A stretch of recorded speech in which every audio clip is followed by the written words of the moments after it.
Well, good Tuesday, everybody. Glad you're with us here today on Longshore and McKnight. Big game week, big games to talk about coming up. Some recap from last night, but I got to tell you, Barry, on September the 23rd, I wasn't expecting to be talking about college basketball coaches. Well, the news was out yesterday morning, yesterday afternoon, that Bruce Pearl has stepped down as the head coach of the Auburn men's basketball team. Didn't see it coming. Yeah, he's 65 years old, but he's not retiring. He's also not running for the Senate. He leaves after the most successful tenure by far of any basketball coach, men's basketball coach at Auburn, and will stay on in an ambassador's role. That's a nice name of doing what Pat Dye did. Maybe he'll raise funds. Yeah. Maybe he'll help recruit. He's there to serve as an ambassador to Auburn. The way he put it was, I considered running for political office, maybe even becoming the next great senator from the great state of Alabama. But that would require leaving Auburn. And I would rather be a senator for Auburn. That's so. Yes. Well, good. His son, Stephen, will now be the head coach.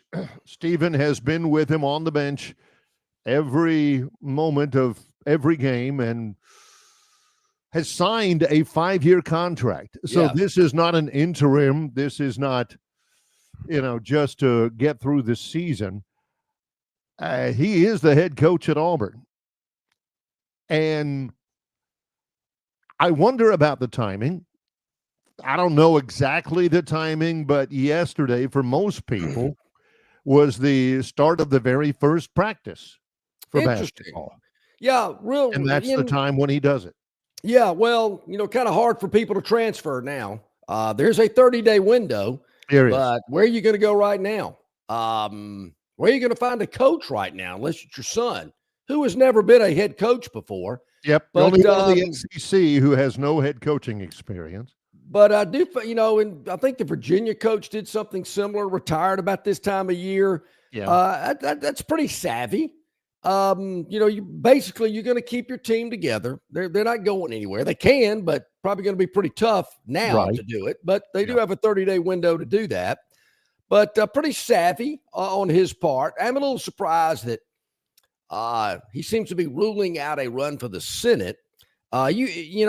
We'll see. Things could change there, but it doesn't surprise me that there's some people out there, some liberals in the media, whether it's sports or news media, that are, pretty much glad to see him go. Michael Wilbon said Pearl's a divisive person.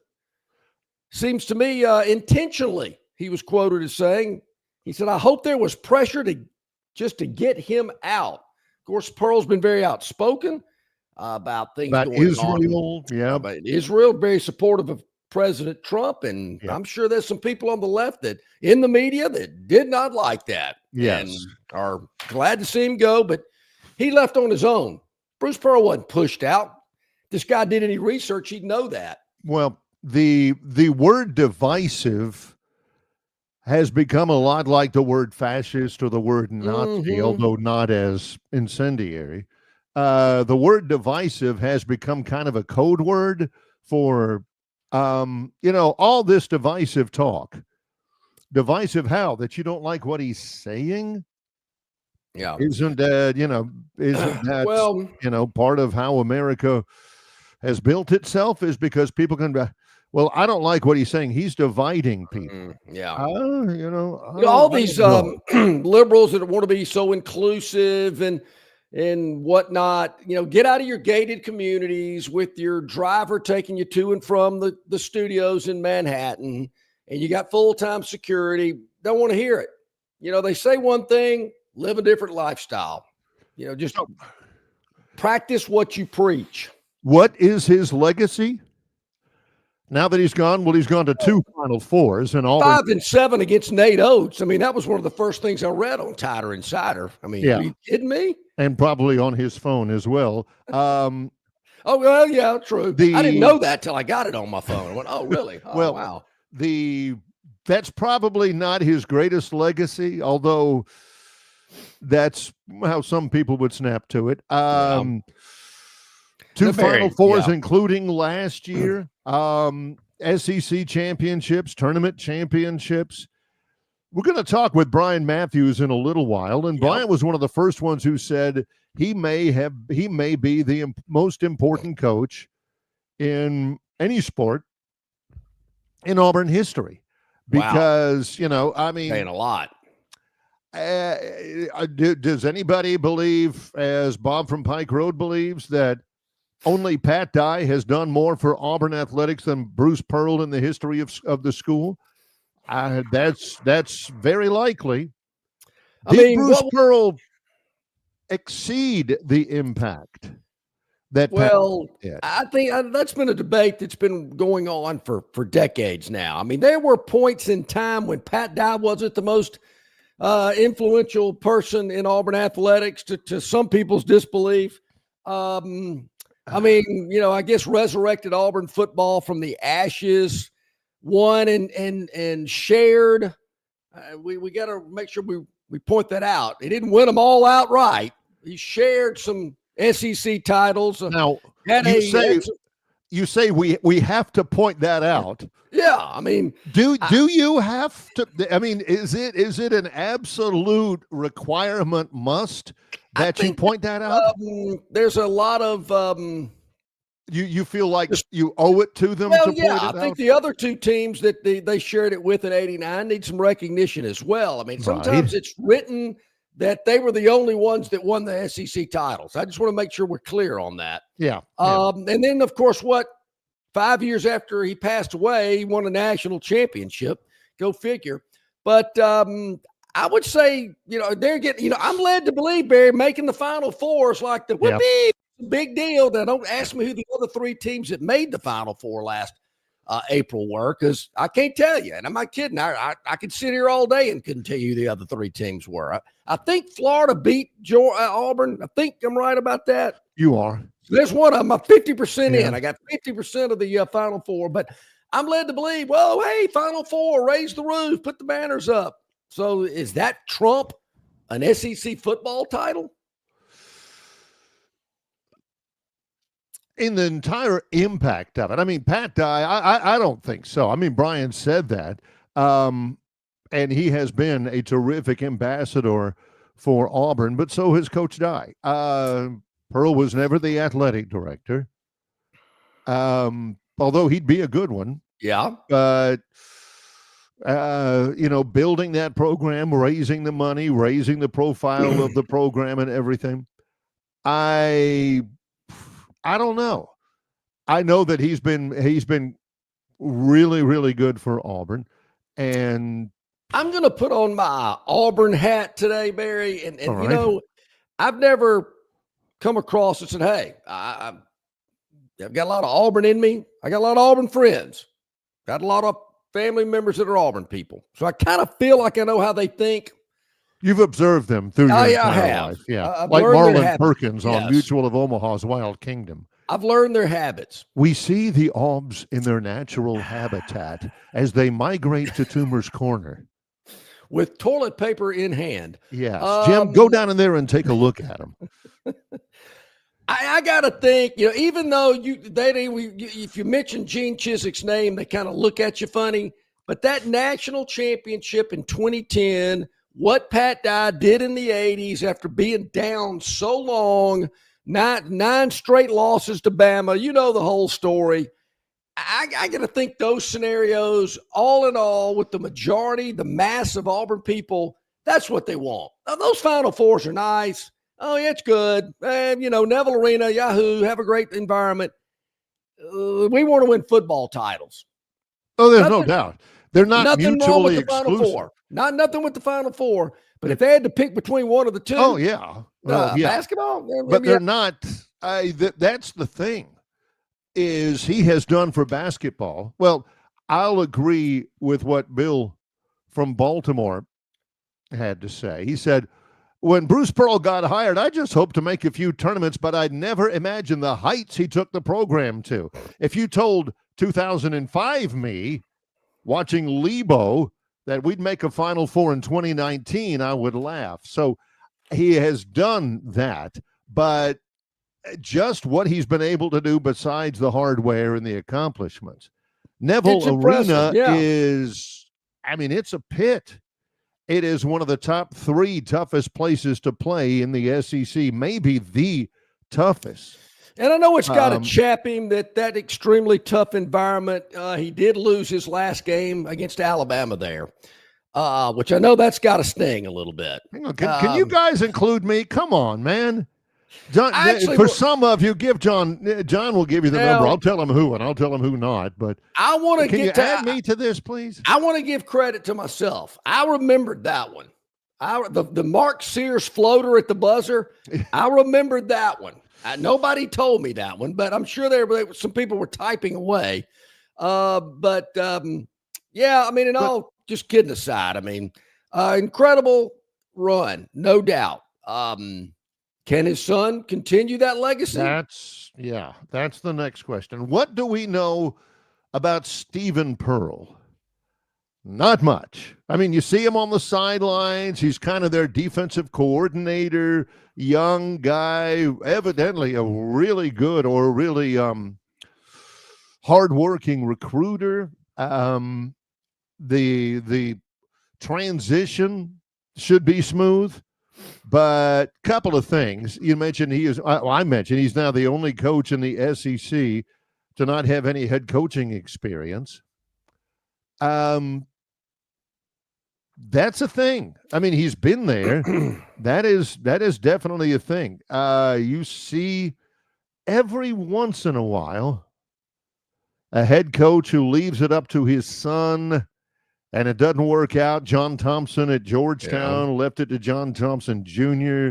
That didn't work out. I wonder if this was some type of, I mean, is this who John Cohen wanted? Or was this some kind of, hey, I'm stepping down and I want my son to take over? I mean, I can't imagine. You would think John Cohen would have the final say so. Yeah. 5-year deal. This is not 2 years. This is 5. This is in terms of basketball, for somebody who's not had any head coaching experience, that is a big deal. John, I wouldn't dismiss what you're saying at all because of the timing. Yeah. Was Bruce waiting until the very last minute and saying, okay, now they can't turn me down because they don't have time to make a full coaching hire? Was Bruce going through it and doing all the work and everything, and right at the beginning of practice he says, man, I can't do this anymore? Or is there some other reason? Well, I don't know. I don't think so. I mean, I get it. I mean, Bruce Pearl's 65. He's made a ton of money. He can go live at Lake Martin. He's got a beautiful house up there. And I think, Barry, it's a lot like a lot of these coaches. We saw it at Duke, at North Carolina, at Virginia. They're just tired of this game. This isn't what they signed up for. And his son's a lot younger, 38 years old. He can deal with it. He's obviously a good recruiter. He knows he's got the contacts around the country and internationally, I hear, to reel in the best talent. Let him do it. Heck, if when I'm 65, I hope I can retire. Don't think I'm going to be able to. And what would you guys do without me if I retired at 65? Come on, let's don't talk like that. But, and then let's face it, being in the Senate, I mean, that's no fun in games either. I mean, that's a lot of work. No. I think that's why Tuberville's coming back home. He didn't want to be up in that rat race every day. He would tell us that. He'd tell us that live on this show. Man, this is a mess up here. Yeah. So John brought it up. Is it an applicable comparison? Basically what he, as ambassador to Auburn, basically, is that what Pat Dye did? Is that what he ended up doing it? John Dent says Coach Bruce is reportedly hanging around to work with the AD. Is that sort of a Saban-esque position? Will Bruce have an office in the arena? It would be in Jordan-Hare, I would say, like Saban's is in Bryant-Denny. Nah, I don't know. Saban's too busy getting ready for game day. I don't think he has time to deal with Greg Gurn. That was my other question. Yeah, probably Bruce is going to move to the main administrative building if he is a ambassador. But that was my other thing. Is Bruce going to be an ambassador for Auburn and do games on ESPN? Be basketball's Corso on College Game Day for basketball? Could be. That's an interesting twist. I would not be surprised, but we shall. Yeah, and I want to say, Barry, Bruce did some work before Auburn hired him. He did some stuff with ESPN. I think he was one of the studio guys. Yeah, like for the tournament or for the SEC tournament and stuff like that. I just don't. Even though he's 65, I mean, come on, he's a young 65. He's going to do something. He's just not sitting in Auburn every day, picking up the phone and say, "Hey, John, what you want me to do today?" He's going to do something. He'll go berserk if he's not doing something. Yeah. I agree. That personality. More to come in just a moment. We do have football to talk about. We will talk about stuff other than round ball. And Barry, obviously, somebody jumped the gun. I mean, tonight's reveal on the SEC network, I don't need to see it now. Somebody released it yesterday. That Chris Lowe guy. ESPN, He jumps the gun again. And so I'm thinking, really? I mean, I was kind of getting ready to pop popcorn and get ready and hunker down in front of the TV. Chris Lowe goes and says, hey, here are the teams that everybody will be facing on a permanent basis. Well, and Greg Sankey's going, I'm here. It's an annual basis because we're going to review it every 4 years. True. But I've got some comments about what allegedly are going to be the 3 annual opponents in college football. Yes. I'm kind of a scheduling junkie. No doubt. I'll give you my thoughts when we return. Yes. We are underway. It's Longshore and McKnight in association with Yellowhammer News, presented by Bud Light. It's the Drive into Fall event at Stivers. Rams $21,000 off or $13,000 off plus 0% for 60 months. Heavy duty Rams $9,500 off plus 0% for 60 months. Stivers, Chrysler Dodge Jeep Ram, where Price sells new cars and trucks in Prattville. It's the Drive into Fall event at Stivers. Gladiators $10,000 off, Wranglers $12,000 off, and 3-row Grand Cherokees $13,000 off or 0% for 60 months. Stivers, Chrysler Dodge Jeep Ram, where Price sells new cars and trucks in Prattville. The dreams that matter most happen while we're awake, because they're the ones that remind us of the places we want to go, of the ideas we plan to pursue, of the legacies we hope to leave. We understand you have goals to meet, and we want to help you reach them, to fuel your vision and invest in whatever motivates you. So we want to know, what inspires you? Synovus Bank, member FDIC. 5, 4, 3, 2, 1. It's here. Victoryland Casino's Corvette 25K giveaway. The more you visit, the more chances you have to win. Drive away in a Corvette or win your share of $25,000 in free play and cash. Visit our Players Club and check out this month's exciting free play promotions. You'll have more fun at Victoryland Casino, where you can be a winner too. Victoryland Casino off I-85 exit 22 in Shorter, Alabama. Drawings October 3rd and 4th. Must be 21 or older. Must be present to win. Okay, welcome back in, everybody. About 20 minutes past the hour. As Barry mentioned, Brian Matthews, auburnsports.com. In about 10 minutes, Travis Ryer on YouTube talking Tide at the top of hour number 2. A lot of great chats coming in on the River Region Straw chat line. Really appreciate that. Get in on that with us. Also get in on our score pick contest at Longshore and McKnight at gmail.com. We need the score of the Auburn-Texas A&M game, the Alabama-Georgia game. And if you can hit one of those right on the number, you are going to win a 1-carat lab-grown diamond valued at $500 from Marguerite's Exquisite Jewelry.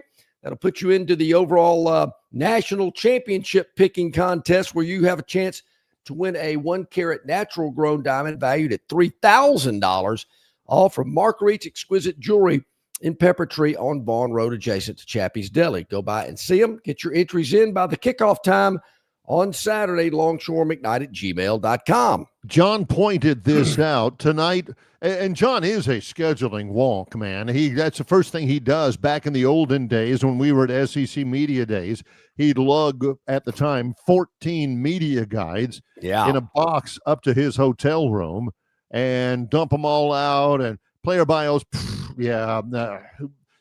records against Marion Military Institute and, Great Lakes Naval Air Station. Give me those future schedules. Give me all that.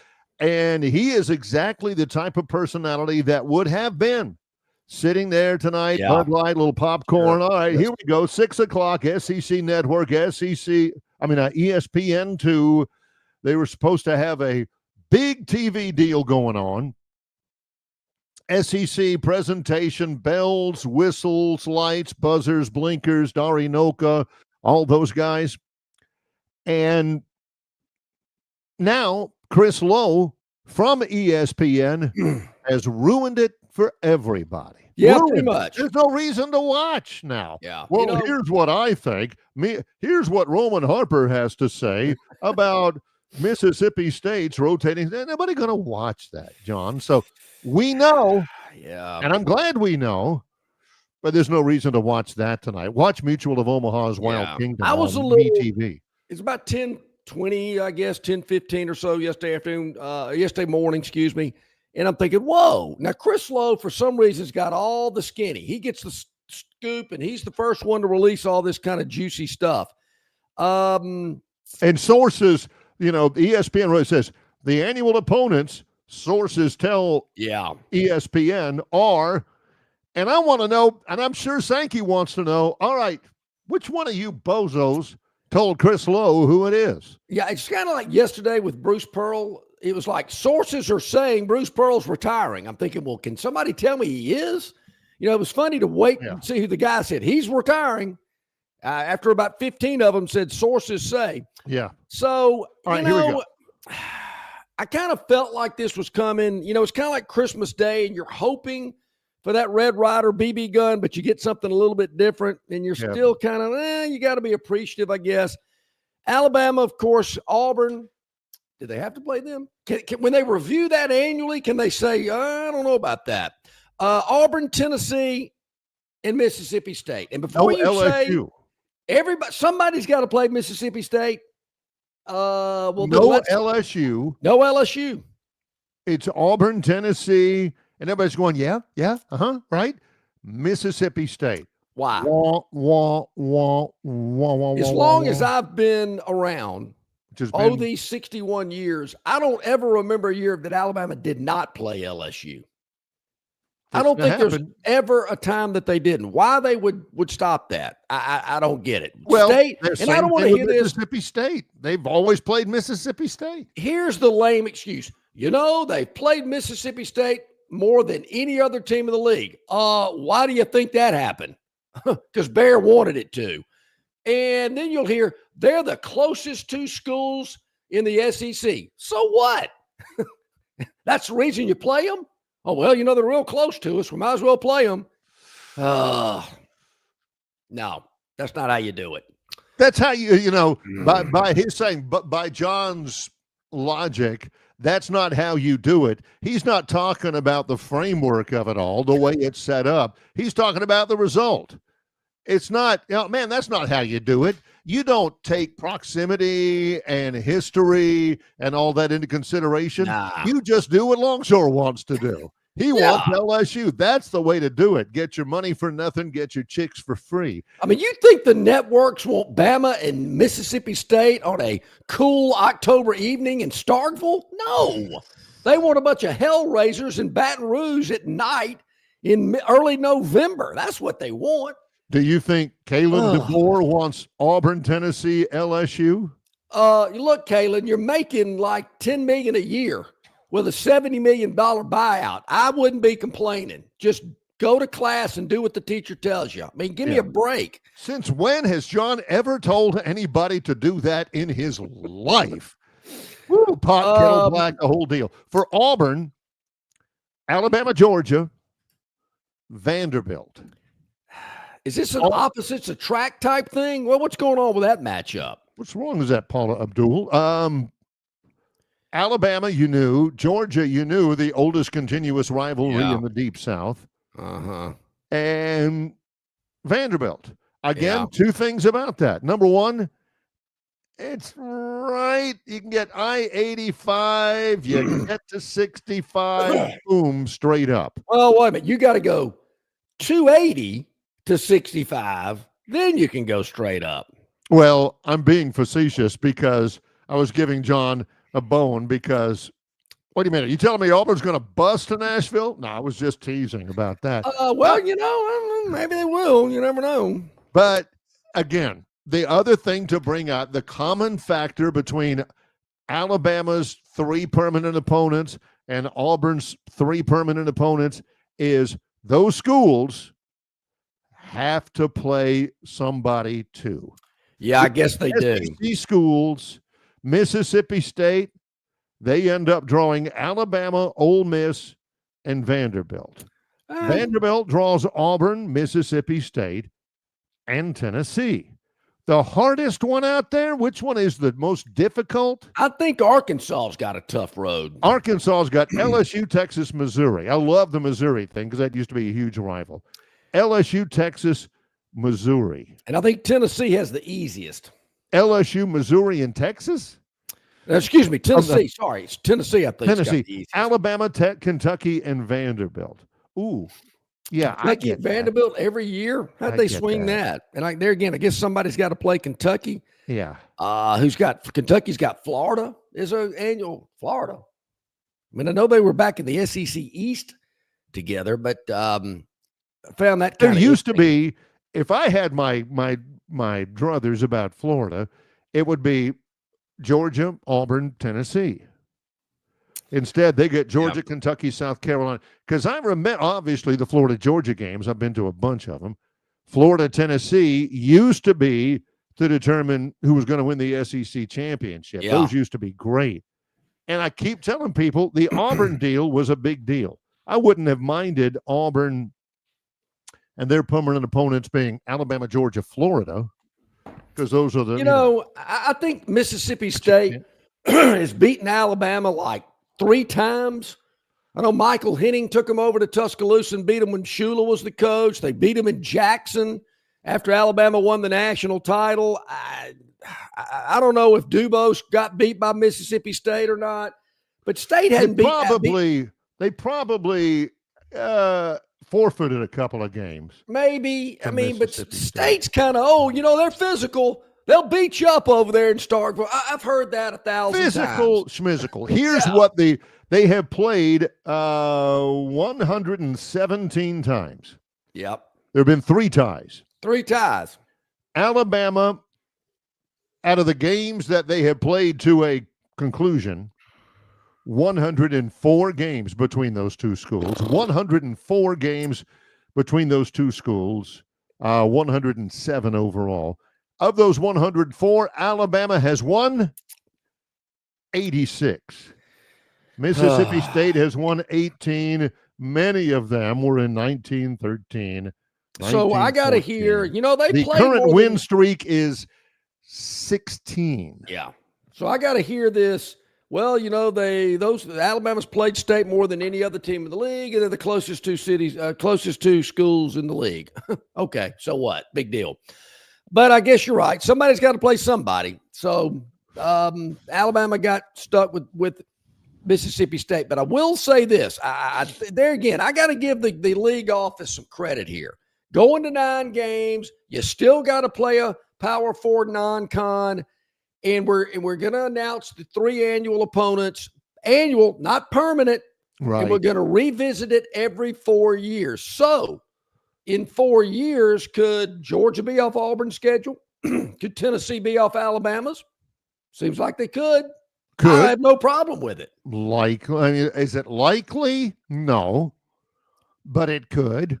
But that young lady, Catherine, who always serves as Greg Sankey's liaison, she's got the clipboard with everybody's name for all the interviews and stuff.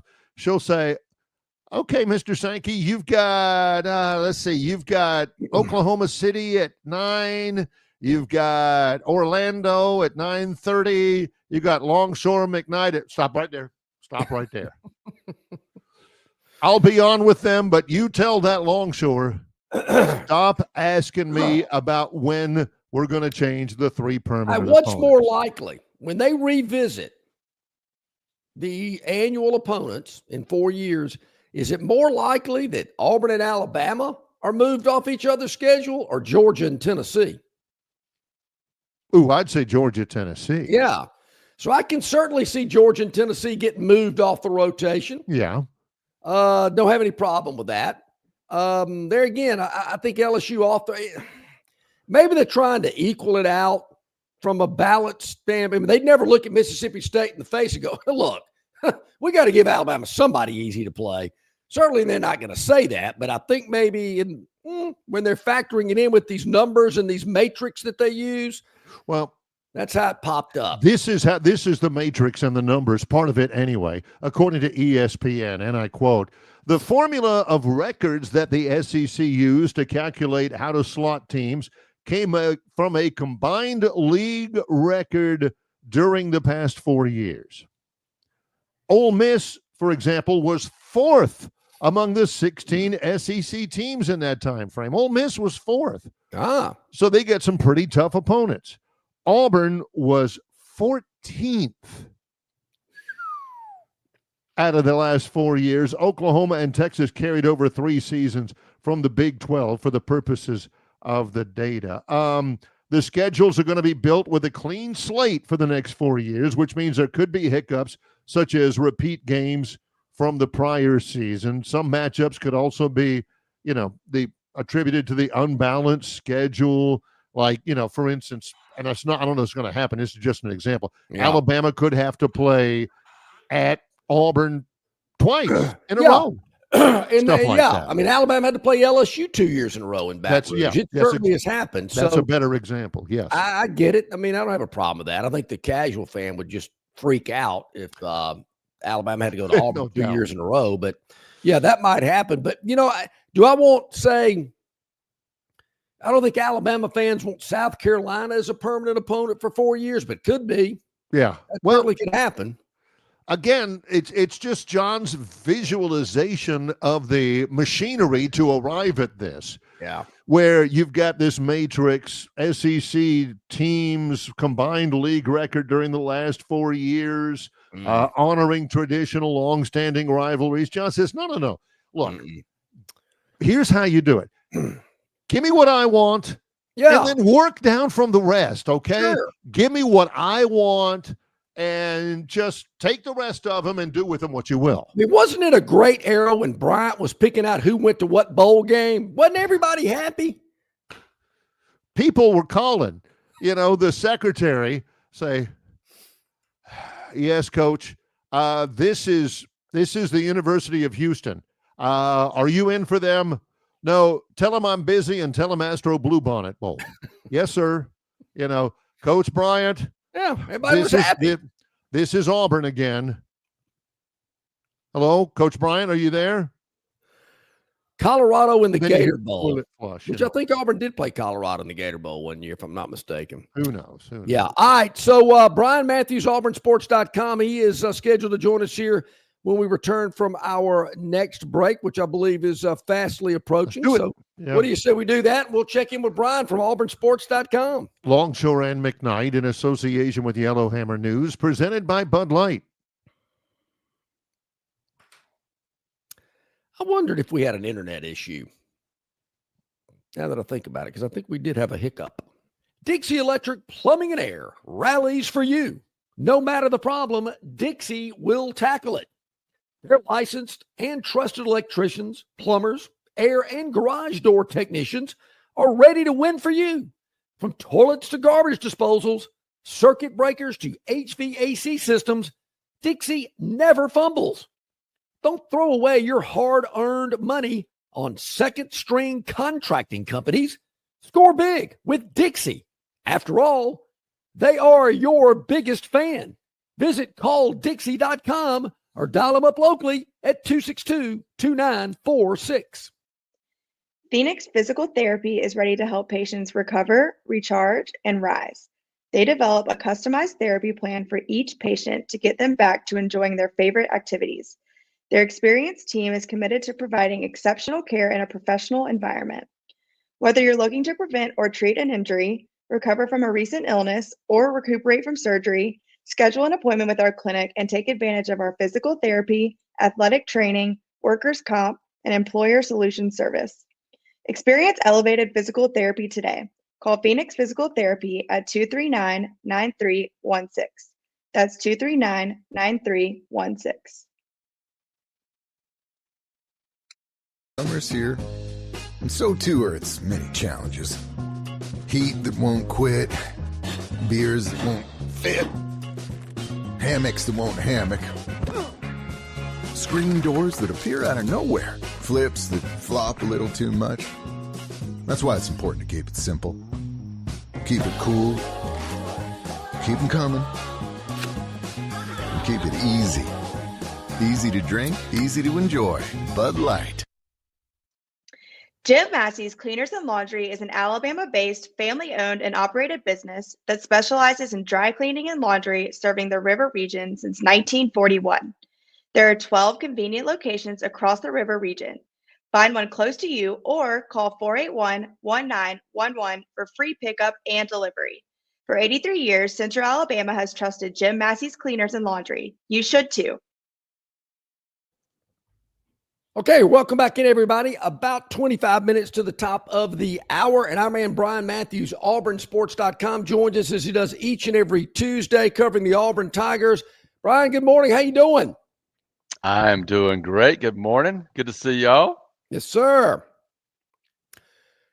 Barry's got to turn us. There he goes. You go. They got. There he Can you goes. give us a characterization, Brian, of the surprise quotient at the news yesterday about Bruce Pearl? I was somewhat surprised that it happened that quickly, right? I think it's something we've been kind of anticipating for, 6 or so months that it could happen. I thought it would be more politically driven, that it would correspond with an announcement to, join a race for a Senate seat possibly. But, I think and it may still involve that in the future. I know he said it didn't, but we'll see.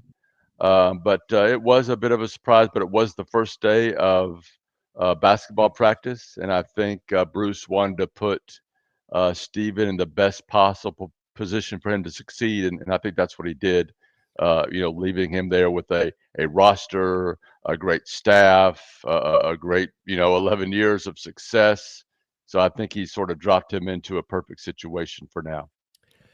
I was surprised. Well, I wasn't surprised, I guess, but I was impressed how secretive this was, how quiet they kept it. I mean, there was about a 15-minute video presentation that obviously was well produced, that had to have cameramen and lighting and all the stuff that goes along with this, his whole family and whatnot. Really impressive how quiet they were able to keep that, to get all that done, to get everything in place, and then make the announcement yesterday. Yeah, they almost made it, right? The story broke right before they could get all that out. It was right before Hugh Freeze's press conference, so they're probably planning it to release later in the afternoon or something. I don't know what their plan was. I haven't heard, but they were putting everything together at the time, and they couldn't. They got that news was just too big to say completely quiet until it was released. It was just and Bruce has way too many friends in the industry and other coaches, and there was just no way this is going to stay under wraps until Auburn was ready to put it out there. Two more questions about that, then we'll get to football. Number one, what can you tell us about Stephen Pearl? Well, he's been with his dad for a long time, played for him at Tennessee. He's been in some capacity here at Auburn, I think, for him the whole time. I think he started out, helping out with the strength and conditioning programs, worked his way up all the way to being a top assistant coach.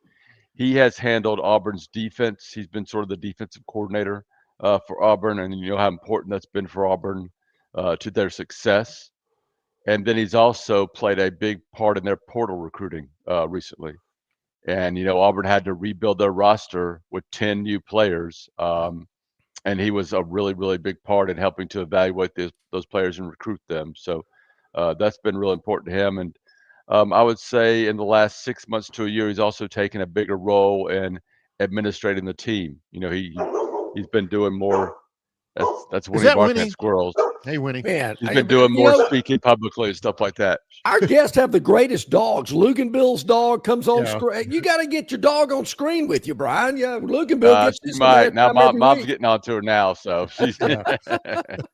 All right, next question then. What do you suspect would be the legacy of Bruce Pearl? You had talked before a couple of years ago about how important his impact has been on Auburn. Yeah, absolutely, 100% the greatest men's basketball coach in the history of Auburn University. He's done more in 8 years than was done in the 110 or so years before he arrived, or last 11 years. But really, it's the last 7 or 8 years that he had success after he built up the program. And I think a case can be made that he's the best coach of any sport at Auburn in its history too.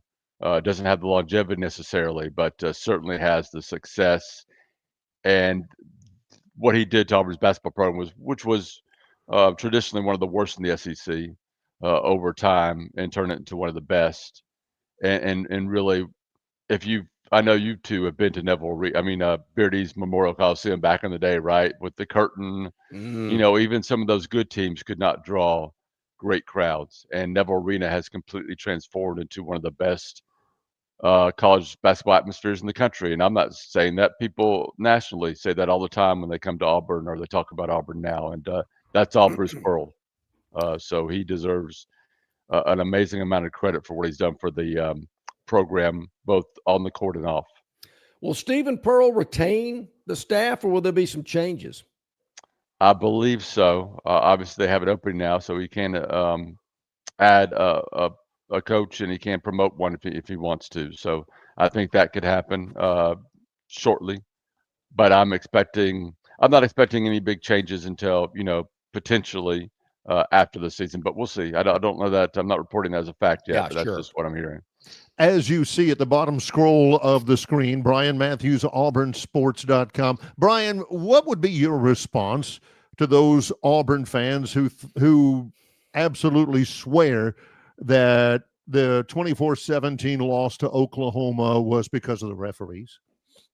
You mean they played a part for sure, right? I thought obviously they missed the blatant unsportsmanlike conduct on the fake substitution, which the SEC has told all the staffs that it's illegal to do that. So Oklahoma knew it too.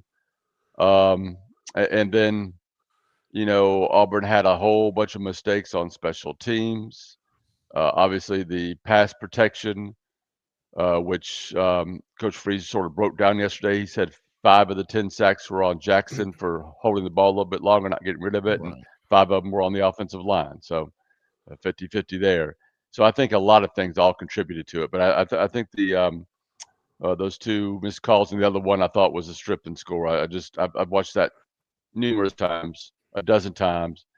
That receiver is taking his 3rd step after he catches the ball in his hands. I just don't know how you overturn that call after what I thought was the correct call made on the field. But all that said, Auburn had an opportunity with everything that went wrong in that game on the road to win the game.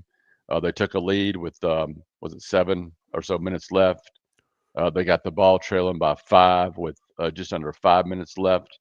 So everything that went wrong for Auburn, they still had a chance to win that game. So I think that's something you can take a positive from that game. And 2, Texas A&M, which has had a week off, and Auburn's coming off a tough loss in a physical game. But we'll see. I would not rule out Auburn maybe pulling an upset here.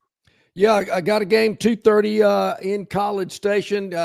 Flying out to Norman, coming back to Auburn, flying out to College Station. Yep. Certainly, it is a lot. But getting refocused and all eyes on the Aggies. I'm sure that's what this coaching staff was doing Sunday as they were preparing for this game. Yeah, and A&M's a similar team, I think, than Oklahoma. They've got that dual threat quarterback, and the Reed kid is really good. Yeah. And I'm not sure their defense is good, but Auburn's fixing to find out, and we'll see how their special teams are. But it's another opportunity for Auburn. I think this team is certainly more competitive. You can also look back at the Oklahoma game and some missed opportunities. They had some explosive passing games to Cam Coleman, but they just missed 2 that would have gone for touchdowns too. So the game was there for the taking if you're Auburn, and I think if they can bounce back mentally and physically enough, they've got another chance to take one in College Station. Yes. And they have the wherewithal to do it, no question about that. What impressed you personnel-wise? Anybody, any player impressed you? I mean, I know you mentioned the fact that, the team was resilient and all that, but anybody out there that you thought had an especially good game that really needed to? Well, Cam Coleman showed exactly what he is, right? And one of the plays he did throttle down on that one pass that was overthrown. That was on him. That could have been the 76-yard touchdown there. But I thought he was competitive, won the 50-50 balls, made the big plays, showed that he's a guy that if you leave him one-on-one coverage, he is going to hurt you. And Oklahoma had to switch their coverage up in the second half to sort of try to contain him. So I thought he had a great game. I thought Jeremiah Cobb from right there in Montgomery continues to impress. I think he's sort of taken over now as Auburn's top running back. We'll see how it works out in the coming weeks, but he's certainly playing well. And then I thought, most of Auburn's defense played excellent. 38 rushing yards. This is one of the best rushing defenses in the country now, and they've consistently done it through the first 4 games. Now they've done it against a quality SEC school, so I think that stands out. So all those guys up front are playing really well in my mind. Keldrick Falk, Bobby Jamieson Travis had a really good game that I recall. Kieron Crawford are a few names that stand out to me. And of course, I did not watch the game live. I went back and fast forwarded through it on Sunday because I was there in north of Birmingham for my daughter's wedding this weekend. So that went off without a hitch. There is no way. We had a great little. weekend. Oh my gosh. Yep. We had Oh, we had a man, that's great awesome, weekend. Brian. Oh, congrats. She killed me with the daddy-daughter dance there at the end. She picked, I Yeah. didn't know what she was going to do. She picked Fleetwood Mac landslide, and that was tough. Hey. That was a tough Oh, man. Man. But I got her. I getting wore the same jacket that I wore for our daddy-daughter dance nights, and that got her and her sister pretty good. So Holy I smokes. got them back. That blows me away. Oh, it's been a long time. That's Woo. for Yep. good I know stuff. it's wild. It's wild. Yep. Gosh, there's going to have to be a musical journey with Landslide. Yes. Got to do Yeah. that. Got to No do that. doubt. That's awesome. All right, Texas A&M Saturday at 2:30. You hit it, Brian. We talked just about it. I mean, coming off the road, getting back on the road, going up against a top 10 team in Texas A&M. A lot of hype and expectations with these Aggies, but coming off an off week, it just seems like everything's is lining up for A&M. That's why you got to watch out for this upset. A&M just about a touchdown favorite in this game, even though I have seen that line ticking down a little bit. So somebody's interested in Auburn out there. I thought it would go the other way, but that is interesting. Auburn needs to take the us against the world type attitude this week. That's who they need to be. And you have to think maybe A&M takes them a little lightly. We'll see. But, you never know. I mean, Auburn can go up there and get their tails beat in too, because it is a tough turnaround to make 2 long road trips like that and coming off a disappointing loss. That was a really physical game. So it is a tough turnaround. Well, great insight from Brian. The news about his daughter makes me feel 90 years old. I know it's crazy. Oh my gosh. Information on the website. I know you guys have covered. I'm seeing 5, 6, 7 stories, all different perspectives about Bruce Pearl. Of course, the game as well. How do people access it, Brian? Yeah, check us out, auburnsports.com. You can follow me on Twitter /X at BMatAU. We had an amazing amount of coverage yesterday on the big story with Pearl resigning or retiring, being an ambassador, and Stephen taking over. And of course, there's football to cover. We had a press conference, and I'll be out at practice here in another hour for a quick viewing and some video maybe, and then we'll talk Okay. to some players this afternoon and roll into Texas A&M coverage as soon as possible. Outstanding. Brian, we always appreciate it. Take care.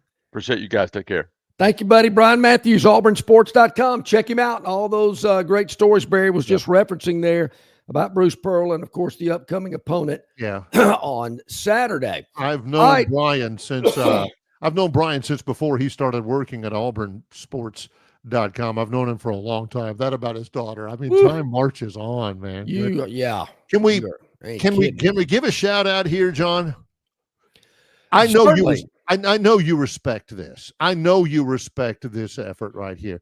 Tweet of the history of this show potentially. This is during Brian's interview. It's already been starred. Yeah, because I didn't want to miss it. This is Dennis Mitchell. Yep. Ladies, and I know you're watching. Can we speak from the heart to you? Yes. Dennis Mitchell, ladies, is the only ever recipient of the Longshore McKnight Lifetime Achievement Award. We've talked to him. We've visited with him thousands of times. He's lent me DVDs. He's talked about life. We've broken bread with this man.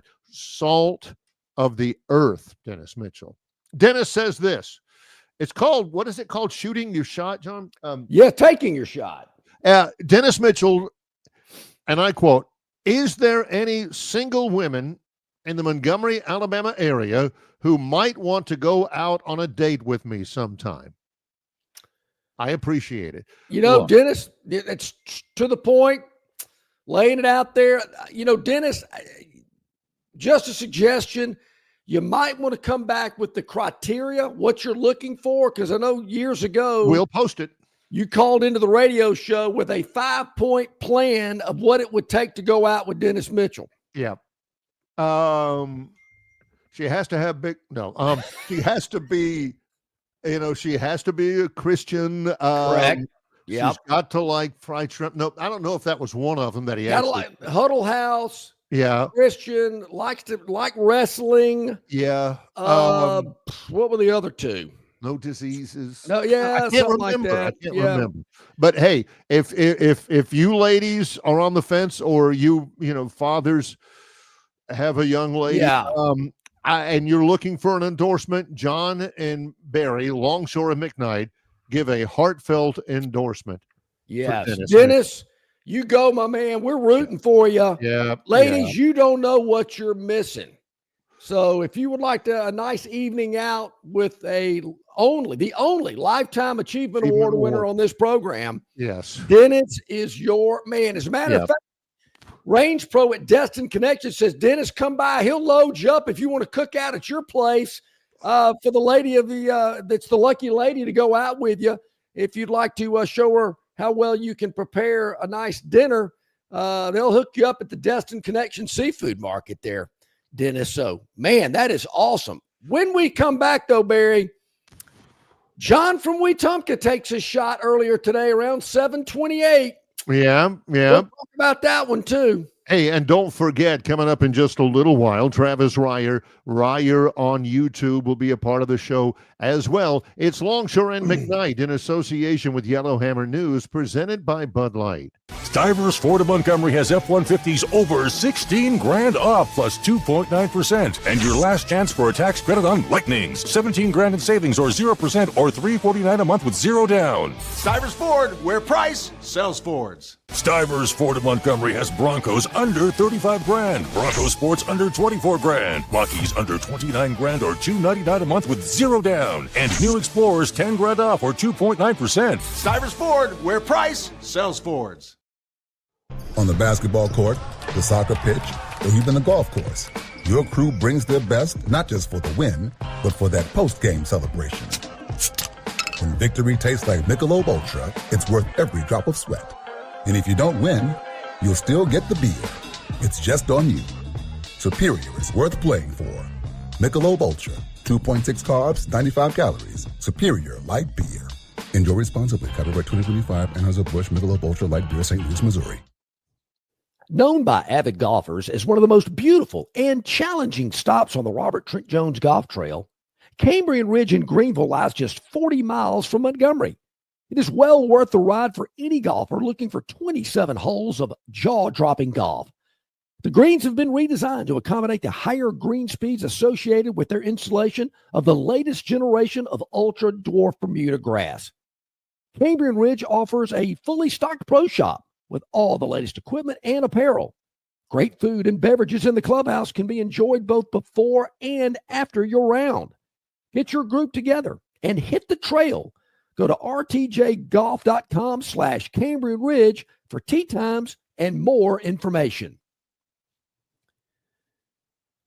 Okay, a couple of minutes to the top of the hour. My phone is blowing up with the Dennis Mitchell chat today.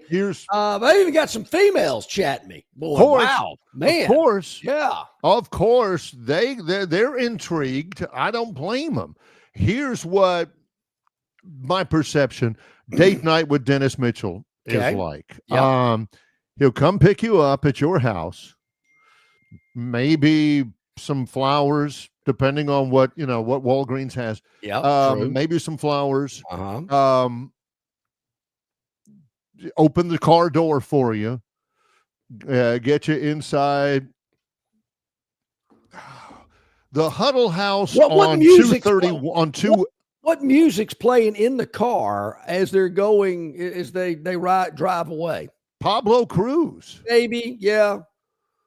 Love will find a way. Sure, Pablo Cruz. What you gonna do when she says goodbye? Something like that. On 231 in Wetumpka. That's right. There's a Huddle House there. Mm-hmm. It's nice Huddle House. Sure. Extensive menu, lots of different choices on there. 2 checks. No, whoa, Dennis, you got to pay for it, man. Hey, none of this Dutch business. Yeah, you got to pay for it. Yeah, but if he does, there's probably got to be an understanding reached beforehand. Hey, you see that 8-piece shrimp? No. Yeah. I'm thinking burger, fries. Oof. Maybe a milkshake. You got to let her order what she wants. You got to know that going in. This might cost you a couple extra bucks, but it could be worth it. Don't scrimp. Don't go the cheap route. During the conversation, during the meal, conversation, big questions. Big questions, not question, but big questions like who would win between Ricky Steamboat and the Fabulous Moolah? Sure. It better be the right answer. You better have the right answer. By the way, knowing Dennis, it's Ricky Steamboat. Just it would be a match made in heaven if she happened to say, Dennis, have you ever been to the Dothan Civic Center to see a wrestling match? Boom. Or the Columbus Civic Center. I think he's been to Columbus, Georgia a couple of times. The Eclectic Armory. Yeah. Wow. If she were to just blurt out, Dennis, I hate the WWE. Oh boy. Man. I'm hearing the bell. How about this, Barry? Dennis, who's going to be the next head coach at Virginia Tech? It's funny you asked that because I think it's so-and-so and such and such. There's it's beautiful. A good time. Sparkling conversation. He will treat you like a lady. There's no question about that at all. Hey, we couldn't recommend him any more highly. Dennis, it's up to you, but if you have a photo, we could put it on the broadcast so the ladies out there could see what maybe they're getting themselves into. Maybe I shouldn't have put it that way. Who their lucky date would be with. No. And, we'll pop your picture on the screen. I know the world would love to see what's out there and available. So, Dennis, give us your best Olin Mills, fist under your chin picture. I had years and years ago, there was a sales manager at the radio station, and he said, you got no in your pocket. And I've used that line many a time in personal and business. Hey, you got no in your pocket. Yeah. So, Dennis, you got no in your pocket. I love your attitude. Keep moving on. Now, John from Wetumpka, at 7:28 today, I don't know. He got a bee in his bonnet or something. I don't know what happened with John earlier today. Something I said that he didn't quite like. And that won't be the first time that John and I have maybe disagreed on a topic. It was 7:25, excuse me. John from Wetumpka says, quote, the Bruce Pearl announcement yesterday is the biggest announcement since Pat Dye left. Now, point of order, when he left the head coaching job, or when he left the athletic directorship, or when he left the special assistant. Yeah, that's where I was getting, John, because actually he I guess he kind of retired unexpectedly in 1992, and then he was a fundraiser, I guess. The Bruce Pearl announcement, yeah, the biggest announcement since Pat Dye left, bigger than any football coach since Pat Dye that has been hired. Well, I don't disagree. John, your attitude towards Mississippi State is repulsive. Well, but before we get to that, let me say this, Barry. I don't know of another football coach at Auburn that left in a pleasant circumstance. After Dye, they were pushed out the door, paid off for years. Couldn't wait to get rid of them. So I can't think of a coach after Dye that really left in a good way. And what do you mean my attitude more toward Mississippi State's repulsive? What did I say so bad about Mississippi State? You don't want anybody to play him. Yeah, John shows remarkable breadth of character that he even allows them in the league, We do have a very good point from Curtis. He says, man, I don't know. I think Harsin leaving was a bigger announcement to me personally. I don't know that they didn't roll Toomer's corner for that. And again, to John's point, I'm not sure that there was a basketball coach who left Auburn. Sonny left for another job. I don't know why John from Wetumpka is on my case today. I mean, John, what did I say about Mississippi State that's repulsive? And I've been to Starkville many times. He's been through Starkville. Yeah, I wouldn't want to live there, but you know what it is. My problem with Mississippi State, John, you've heard me say it before. If you're going to Troy, UAB, South Alabama, and Southern Miss to play football games, you should not be in the SEC. I disagree. Well, let's bring in Travis Ryer, our buddy Ryer on YouTube. So much content, man. The breadth of his expertise is astounding. Travis, how you doing? Hey, Travis. On the record, I like Starkville. So let's there you get go. That out of the way. There you go. Right up front. Now, look, Starkville 2025 compared to, say, Starkville 1990, it's an entirely different deal. But if you haven't been to Starkville of late, even there, it's hard to hide that SEC money. It's benefited tremendously, and it's come a long way. Just getting on the record here. Yes. Right well, ladies and gentlemen of the jury, Exhibit B, Travis Ryer says Starkville ain't that bad. He likes it. And I don't know if it's gambling money or what over there, but the last time I did go to Starkville, I noticed they have a 4-lane highway going through Starkville now. Yeah, they do. Yep. Now, look, from the Alabama perspective, is that the trip you wanted to replace New Orleans Baton Rouge with? That's where we get into it. If anybody, sure, but I'm sure Travis knows, therefore, the genesis of this conversation. It has to do with the blatant leak yesterday of the SEC's permanent opponents. And that's it. Travis is right on the reaction here. Alabama's permanent opponents are not Auburn, Tennessee, LSU, which somebody was banking on, but it's Auburn, Tennessee, and Mississippi State. Your reaction to all that, Travis? I think for a lot of Alabama fans, it's as much about losing the trip.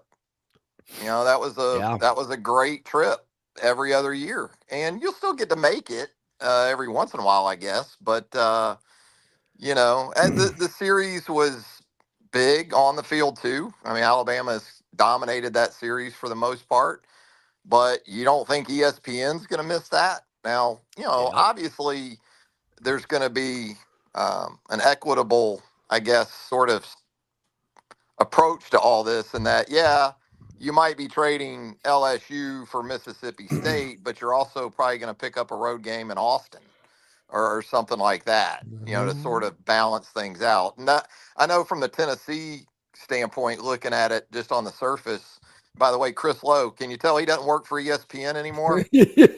He hijacked that reveal, 36 hours in advance. Jeez.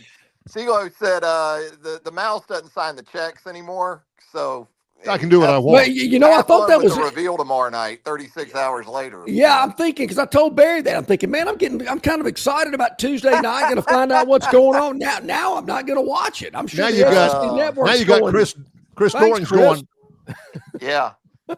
Yeah, the big surprise tonight. Yeah.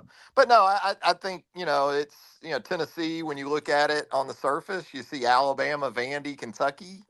That looks pretty favorable. But again, we don't know how the league's going to sort of balance that out. It could be that Tennessee gets Georgia and Texas. Yeah. On the same schedule for a couple of years. So there's still some blanks to be filled in here with this stuff from a competitive Maybe Georgia can perspective. finally make a trip to College Station, something they've yet to do.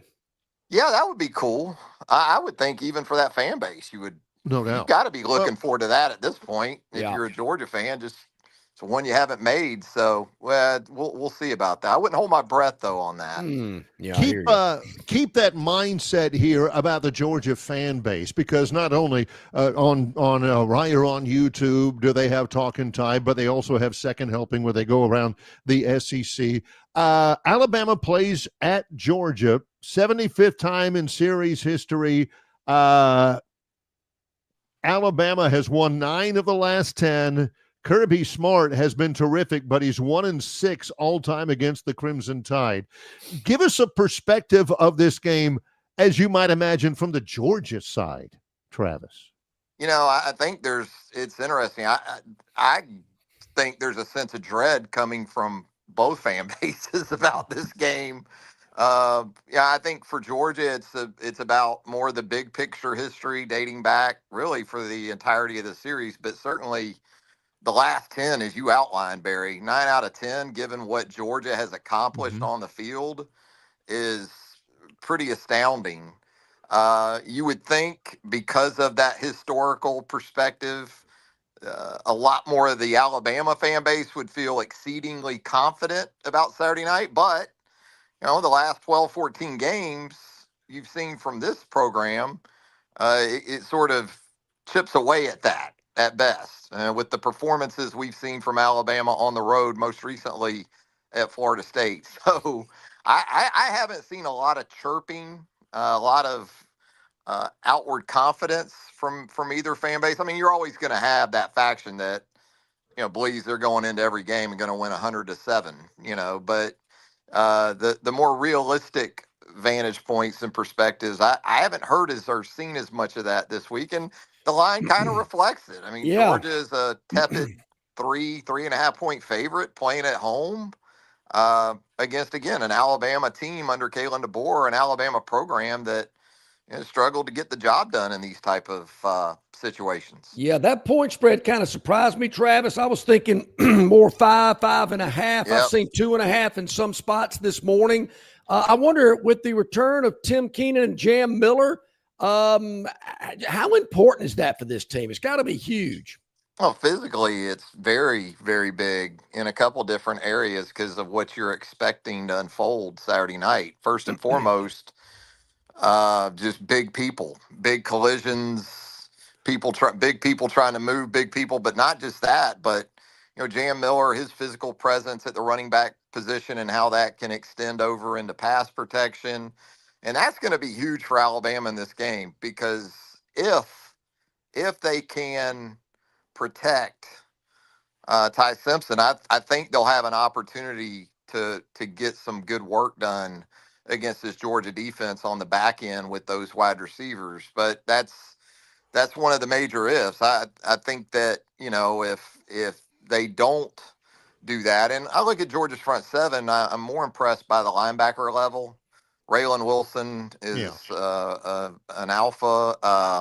CJ Allen is a really good player. They've got a young player in Chris Cole that could be an X factor in this game in terms of pass rush and how they use him. I think running the football for chunk plays is going to be tough for both teams. Not just because I think both teams have still some question marks up front offensively, but when I look at these two backfields, I don't see a James Cook or a DeAndre Swift for Georgia. I see some 4.5, 4.8 yards per carry kind of guys. Physical guys, kind of like Alabama, even with Jam coming back. He's not a 6 yard per carry guy. Rich Young isn't a 6 yard per carry guy.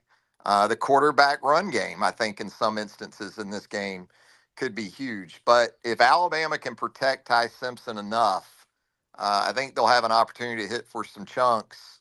And so we'll see exactly how much Jam impacts that. But I think with Tim in the middle of that defense, even with Alabama being a little light with him out, and especially when you combine Jeremiah Beeman with his absence, I still think Alabama will be fine between the tackles regardless. I think more the perimeter-based stuff from Georgia is what you need to be concerned about if you're an Alabama fan. Under Kane Womack, Alabama on the perimeter hasn't been consistent enough, whether that's against the run or the quick game or anything really off tackle and into the numbers and the sideline. We got to ask you a little bit more about, you mentioned Ty Simpson, kind of a historical perspective now. He's on a hot streak that, you have to really think hard to find an Alabama quarterback who has been as efficient and yet as dynamic as he has in the stretch that he's in right now, correct? Yeah, it's kind of a shame because he has been that good the last two games, but he sort of falls under that umbrella, I think, for a lot of folks. The yeah, but umbrella. Yeah, but it was ULM. Yeah, but it was a Wisconsin team that pretty much got smashed at home over the weekend by Maryland. Mm-hmm. Until even he performs at a higher level than the last time you saw him on this sort of stage, and the offense in general, it's not just Ty, but they've got to be so much better in pretty much every area than they were in Tallahassee, I think, to win this game Saturday night. It's a validation game for a lot of people in Alabama's building, and Ty's certainly among them, and he's capable of having that kind of game. Well, Saturday night around 10 p.m., if Alabama is 3-1 on the season, people are going to be feeling happy, looking to the future, looking at a possible playoff run. If they are 2-2, Travis, and not even into the month of October, I just can't imagine the reaction and what it's going to be. Yeah, I talked about that on the channel last night a little bit with some Alabama fans, and there was sort of this perspective, well, if they just go over there and play well and come up a little short, that'll be a sign of some improvement. No, it won't. This is Alabama. Yeah. And just what you said is the point I made. The bottom line is you can go over there and play well and lose, and guess what? You're still a 500 team, and you're not even to October yet. That's just not what Alabama fans are obviously accustomed to. But that's kind of the position you put yourself in. I mean, you scheduled up in the opener, it looks like, with Florida State, especially on the road.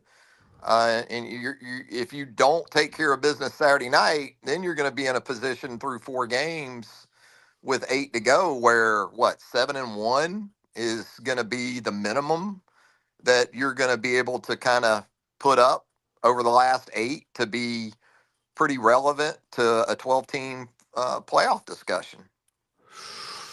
To the point about Georgia, though, I mean, this you talk about, an important game in the building, in the Malmore Center. Gosh, it's huge in Athens. I mean, they've done so much. They're 56-5 In their last 61 SEC games, they've won 33 straight home games, longest streak. They have done so much under Kirby Smart. Alabama's been their kryptonite. Yeah, you 55-5 are all 5 of those to Alabama. It kind of feels like it, doesn't it? Yeah. When you think about those losses, if you add up those 5 losses, I would guess 3 at least are to Alabama. So it is, Kirby quelled a lot of that with the national titles in back-to-back years, and one of those with a win over Alabama in Indianapolis helped. So that one that he has is a big one. But Georgia fans are sick of hearing it because it sort of deters a little bit from that dynastic-like success they've had over that run. You've been dominant over pretty much all of college football, sans one team. So from that perspective, maybe a little bit of some demons that Kirby's still trying to exercise, but with those 2 national titles in his back pocket, that helps. Does Dabo Swinney have as much cash in the bank, so to speak, as Kirby? A couple of national titles, but man, the way that Clemson has started out, you kind of have to wonder about Dabo.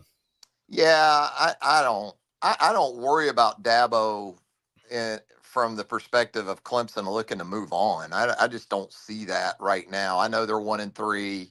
I know the expectations were what they are, but the expectations were what they are because of Dabo Swinney.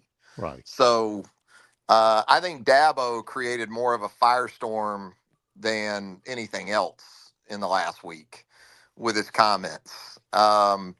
So I appreciate his passion. I think if you're a Clemson fan, you probably like seeing that because he's still obviously passionate. If he was sort of apathetic in his response, that would probably be more worrisome to me. But yeah, that became a bigger deal, I think, because of Dabo and his reaction to it, and not just the tone and the manner and the animated response, but kind of gassing himself up in the process. Yeah. Came off as I'm bigger than the program. That would bother me from the Clemson side of things. But at the same time, you can't deny it. I mean, you look at what he inherited and what he's built there. I think it's crazy talk, even in this era of collegiate athletics, to think that if this ends up 7-5 or worse, Dabo's in any kind of trouble other than what he wants to do in relation to that job. Well, you talk about this era of college athletics. Quick question here. Some of the national media have pointed out that Mike Gundy at Oklahoma State struggling badly, Dabo Swinney struggling at Clemson, mostly because of their unwillingness to embrace NIL and the transfer portal like the rest of the world does. Is that a credible take? With Gundy, it almost feels like T. Boone Pickens left it in his will that Mike Gundy will coach the Oklahoma State Cowboys as long as he wants, or my contributions will cease to the university and the athletic department. It's almost to the point where he's trying to see what it'll take to get him fired. I just look at Gundy as being over it. I don't know if it's just NIL related. Maybe the approach speaks to that for Oklahoma State. But, we talk about fire at the podium and things like that.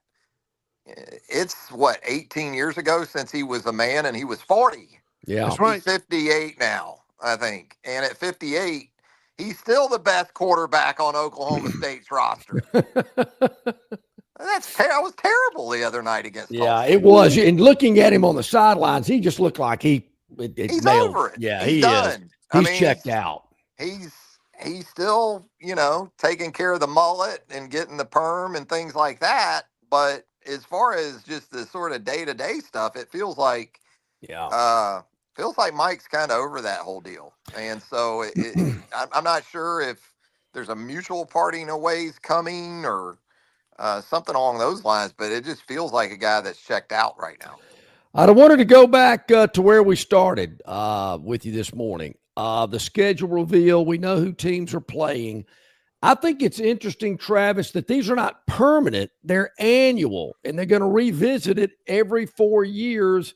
Right. In saying that, could you imagine in 4 years the league coming out and saying, well, Alabama, you're not playing Tennessee for the next 4. Auburn, you're not playing Georgia. You got to think the Iron Bowl's never going away. But certainly you could see the Georgias for Auburn and the Tennessees for Alabama not being on the schedule every year. I think it has to do with competitive balance and probably more so with that third team that you're seeing in those trios right now. For Alabama, I don't think Tennessee and Auburn are ever going away, but I do think Mississippi State could be subject to change in 4 years. I think when you look at Georgia with Auburn and Florida as annual opponents, I think even South Carolina could be subject to change. Those type of third teams. Look at Tennessee with Alabama, Kentucky, and Vanderbilt. Right now, because of Vanderbilt's emergence, that doesn't look. It still looks pretty soft, but it doesn't look as bad with what Vanderbilt's doing right now. But in 4 years, that may need adjustment.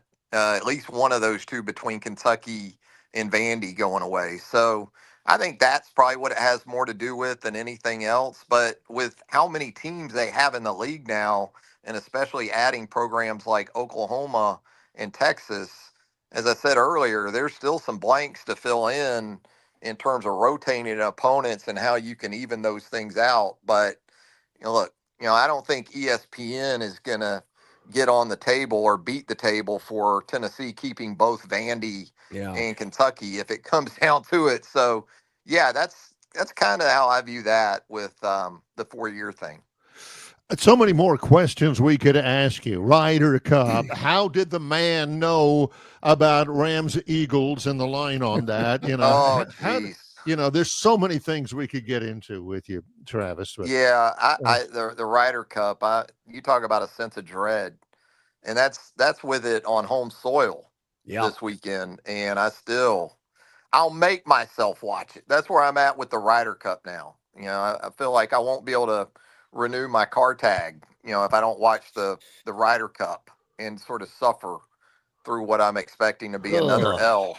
I hope I'm wrong about that, but woof. I really would have liked Keegan playing in this thing, and it's going to come down to guys like Sam Burns. Yeah, and some of these guys, if they go over the weekend, it's going to be a rough. So look. I told Barry, I like JJ Spawn. I like JJ Spawn. Oh, I do too. Yeah, he's got a that scrapper. Background. He's he does. I don't think he's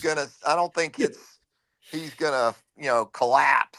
He's when never it gets out. Tough. No, I like a JJ Spawn. Yeah, he's a scrappy player. It's rough. It could be rough. I told Barry this is probably going to be the first time I've ever got the quad box going on Saturday with 3 football games in the Ryder Cup. Yeah, that's going to be tough.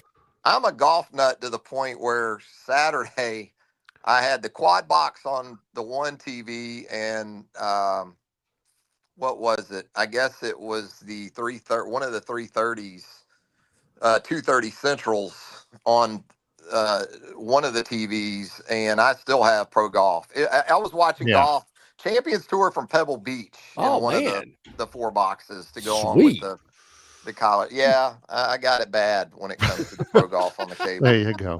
Well, you got it good at Ryer on YouTube. Tell us a bit more about the imminent schedule. What you got planned? Yeah, we had some Bama talk last night, and it is archived there on Ryer on YouTube. We'll have Chase Goodbread coming up tomorrow night with Talking Tide. We're going to have second helping tonight, talking the schedule news for the Southeastern Conference. We'll talk some games coming up. Huge weekend, not only in the SEC, but around college football. We'll do that with Brent Beard tonight on the channel. So plenty coming up here in the next 24 to 48 hours and beyond at Ryer on YouTube. Right. Travis, thank you so much, my friend. We greatly appreciate it. Always look forward to it each and every week. We'll talk next Tuesday. Sounds good. Thanks, guys. You too, buddy. Thank you so much. That's Travis Ryer on YouTube, Talking Tide, and all the other platforms and subjects that they get into. check it out. It is very informative and entertaining. That breaks a streak. He is our first guest we have had this week that has not had a dog in the background. Something to be said for that. True. Coming up, the Phantom's Daily Dog.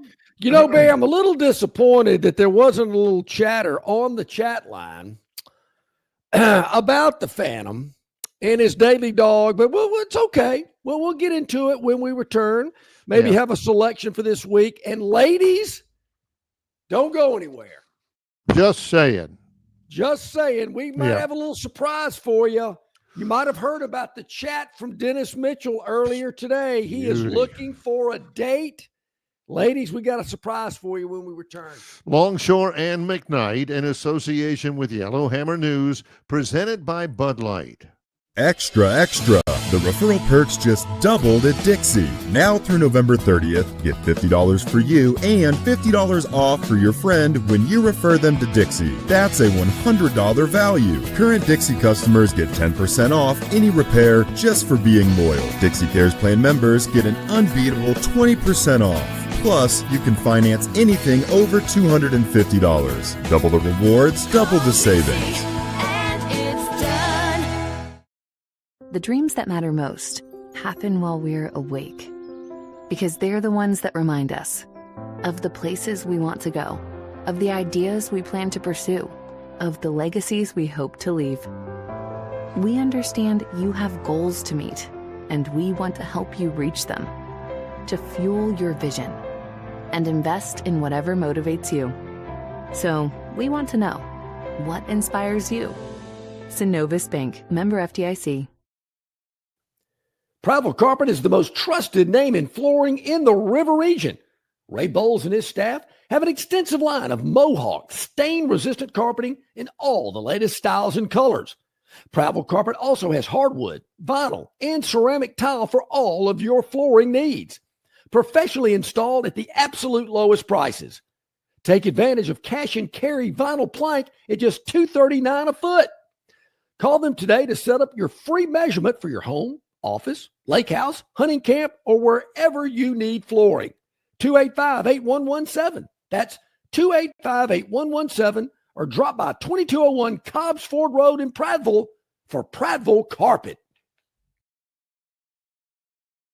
Welcome back in, everybody. Glad you're with us. About 27 minutes past the hour. I believe we might have a surprise for the ladies in the audience. We have a photo of Dennis Mitchell. Dennis Mitchell with his chat earlier today. Is there any single women in the Montgomery, Alabama area who might want to go out on a date with me sometime? Yeah. I appreciate it. How about Dennis that? Mitchell. Yeah. Well, we have a photo that was sent to us, but for some reason it can't be loaded for some reason. And that's a shame. That is a shame. Yeah. But you know what? How about that? There it is, folks. That's him. That's him. Yep. There's your guy. He's the lucky man. That's him. Well, you would be the Lifetime Achievement Award winner. Here's how it works. Salt of the earth, great friend of ours. Love that guy. Great guy. Now, you would probably either have to, I don't know, depending on, how out there you are, ladies, you would probably either have to chat on the show. Yep. Which I wouldn't necessarily recommend putting your phone number or Tinder profile or whatever you call it. Or you can email Longshore and McKnight at gmail.com, and we could forward the information if you like, gentlemen treating you well, good, warm conversation. Mm-hmm. If you like the Grand Slam special at Huddle House, then he may be. I'm not guaranteeing anything. I'm not Chuck Woolery. But I'm just saying you might have a nice time, and whatever happens after that is up to you. Unfortunately, Barry, the dating game is not around anymore, but and here they are. And there's Dennis Mitchell there. Ladies, man, that would be unbelievable. So there you have it. Great chat from, I don't know one single chat, Barry, that has caused as much reaction as Dennis Mitchell's entry today about a date.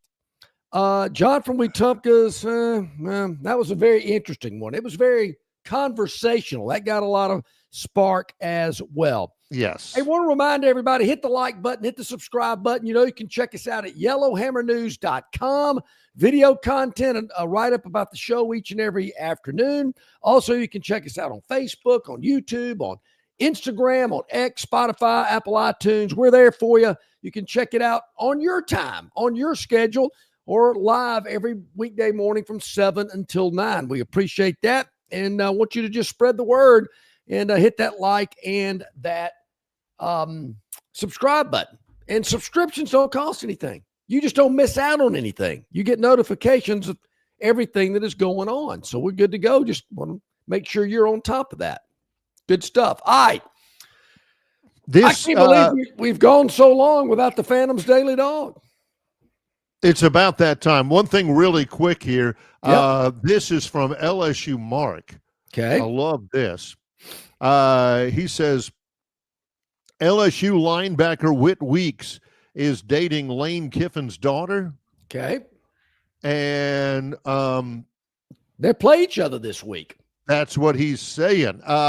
He said Whit Weeks, who's very good, Landry Kiffin, now they play this weekend. I've seen an Instagram from Landry Kiffin. She's very beautiful. Yep. And a picture of her sitting in Whit Weeks's lap. This is kind of their announcement that they are dating. They are boyfriend and girlfriend. Kiffin responded by saying, "Take the over." Kiffin. Good stuff.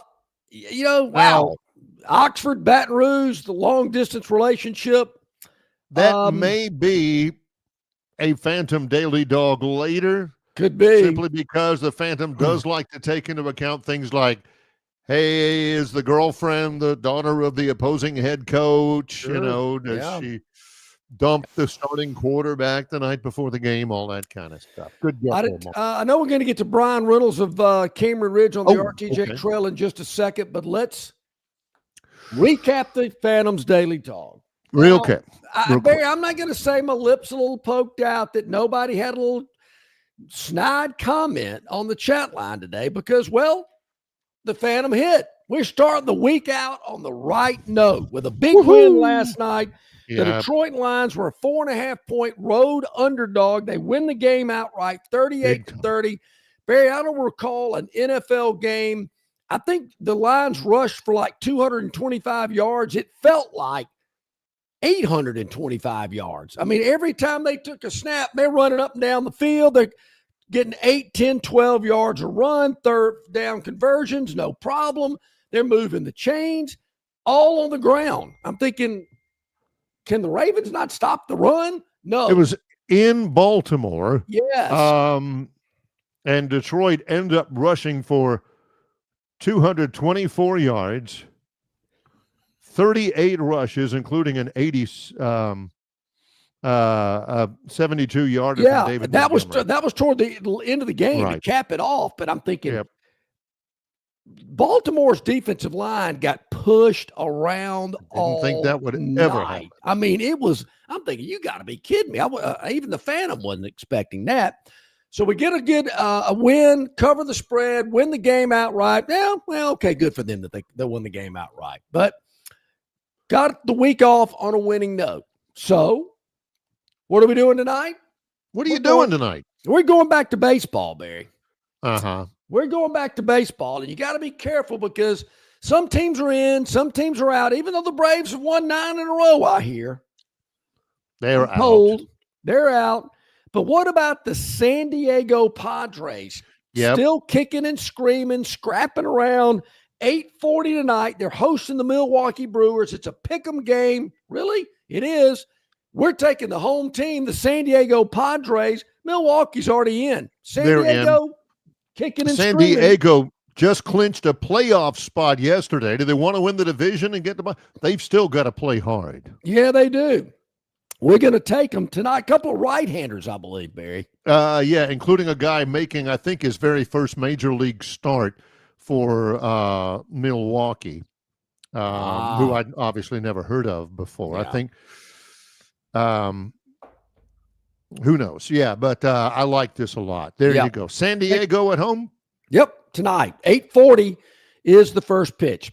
All right, our man Brian Reynolds is the director of golf at Cambrian Ridge on the Robert Trent Jones Golf Trail. We were talking Ryder Cup earlier in the program. Looking forward to that this week. But just some fabulous weather to get down there to Cambrian Ridge and enjoy some golf this time of year. Hey, Brian, how you doing today? Oh, man, I'm burning these early morning hours like you guys this week. We got PGA Q School qualifier for stage 1 here, and we were here with the sun this morning. When it rose, we rose with it. That's a big deal. Tell us a little bit. This is certainly a feather in the cap of the trail as a whole. Absolutely for you guys and the folks at Cambrian Ridge, Brian. That's right. We've got a field of about 100 players. These guys will qualify this week, Wednesday, Thursday, Friday. They do practice rounds yesterday and today. These guys are vying and trying to play for a spot onto the Corn Ferry, which is the step below the tour, which you have to go through before you get to the tour. So we'll take these 100 guys and about 25 will move on to the next stage. It's a 3-stage qualifier that will move around the country, but we're lucky enough to host the first stage pre-Q here. So there'll be some good golf on average. The last 2 years, the winner has shot 15 to 18 under for 3 rounds. Man, these guys can play. They hit a long ways, John. I was watching some tee shots this morning. Holy smokes.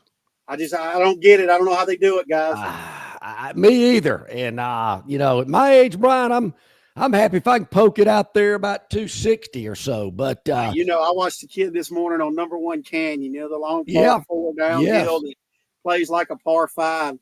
He hits a driver down there, and I roll down there to go check on something on hole 2, a pin location, and kid's got 60 yards in.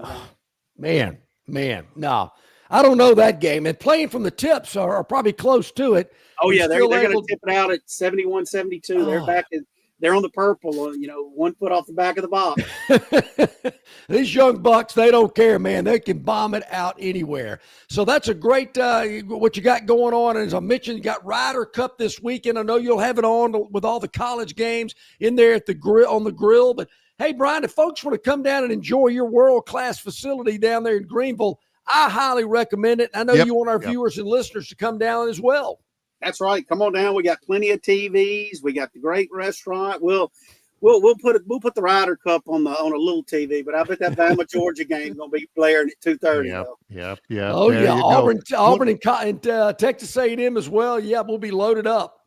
27 holes. We'll have the sports going, and you can go play 9, come back, watch a while, come down and see us if you want to play some golf, and we'll keep you updated on the scores. We got the radios and GPSs on the cart. We can let you know what's going on.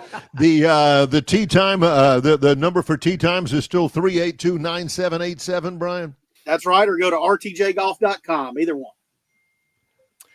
Outstanding. Brian, thank you so much. I know you're busy down there, a lot going on, and want to make sure our viewers and listeners come by and see you as well.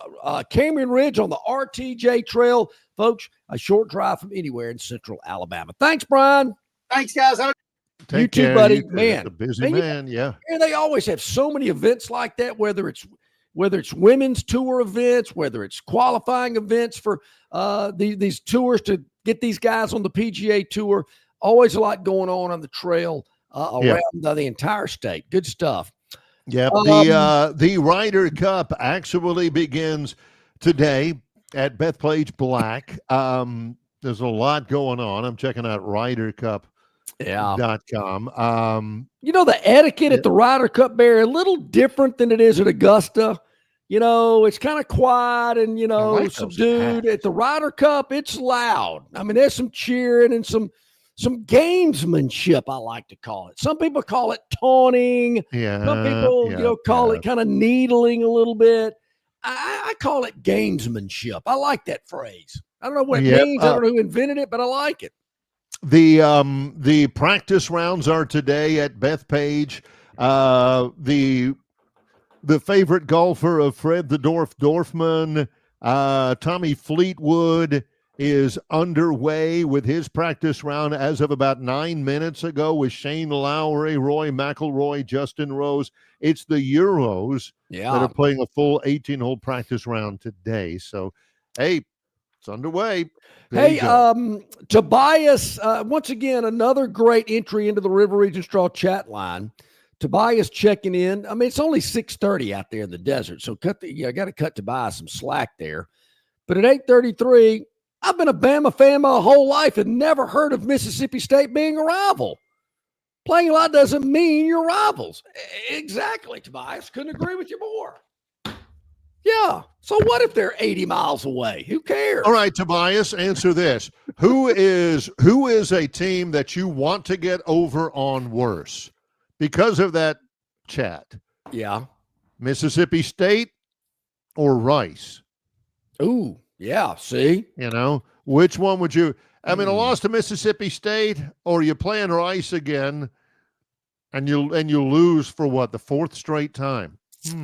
Is that why they're avoiding Rice? Don't want to go 0 for 4 against them? I would playing a lot against somebody doesn't mean anything. It's basically, hunger.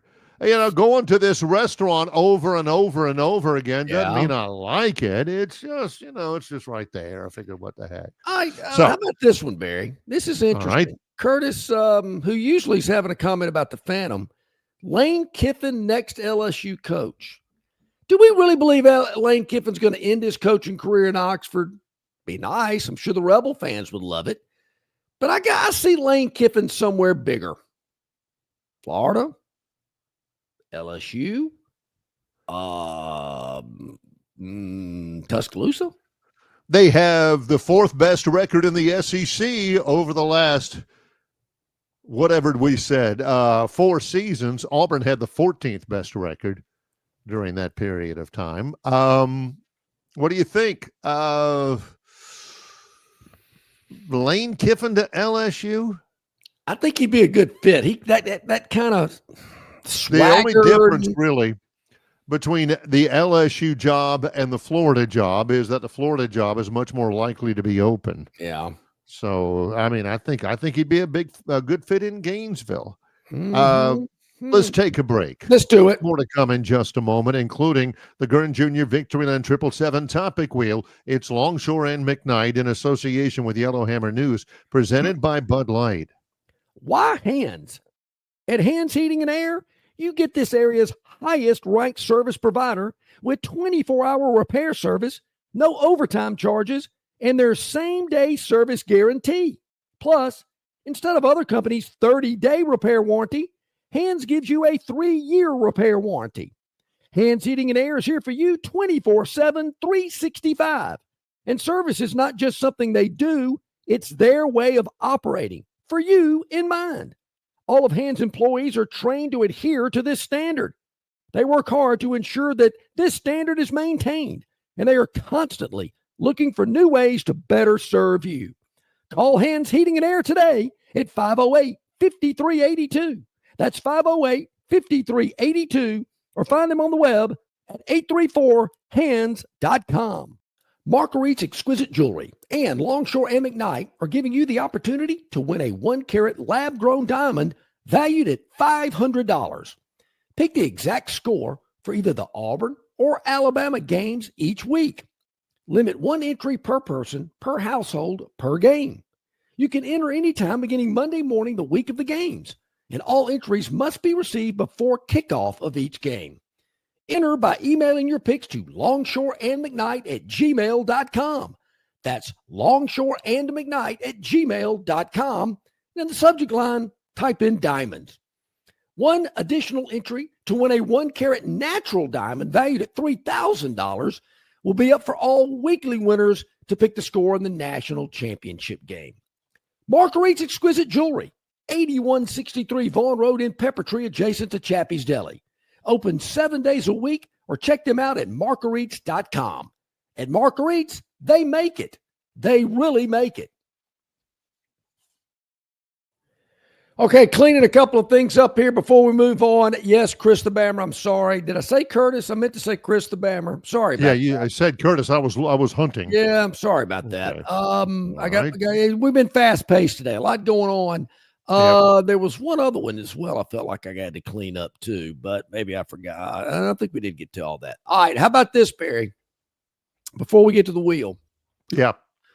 Whew. I mean, Dennis is bringing it today. I mean, the reaction from the Ellen Mac chat line and the email address and the whole deal. How about this one? With proof of a date, the Desperate Connection will gladly sponsor Dennis's date night meal in full. Anything in the market for your choosing for a romantic dinner for two. If you aren't prepared to cook it yourself, they will gladly prepare the meal for you with all the sides included. It's a win-win for you, Dennis.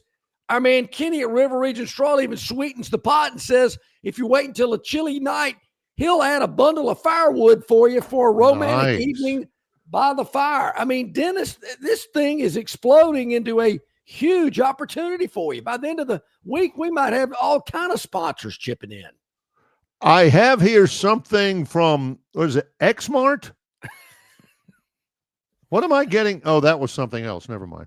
Yeah, Bear, I did get some reactions on your comment about Dennis's criteria. She's got to have big personality. Yeah. Big personality is what he was going for. Yeah, got a lot of chuckles on that one. What else could I have meant? Come on, get your mind out of it, folks. Yeah, exactly. Big dreams. Big dreams. In a big Mercedes sedan. Now, look, don't be kicking the Phantom to the curb. Just because Detroit covered the spread last night, it was the Phantom's daily dog, won the game outright. If you got to let everybody know that Derrick Henry fumbled 3 times last night, that's part of the game. I mean, I think they still would have won if Derrick Henry had not fumbled. They couldn't stop Detroit from running, but that is that's very un-Derrick Henry-like. He never fumbles, just like Judge Smails never slices. Yeah. That ain't why they fumble. Is it contagious?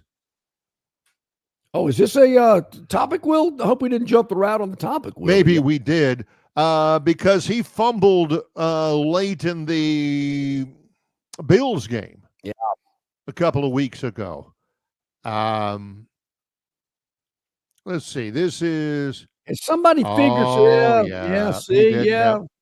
somebody's figured something out on tape. He doesn't hold the ball tight enough.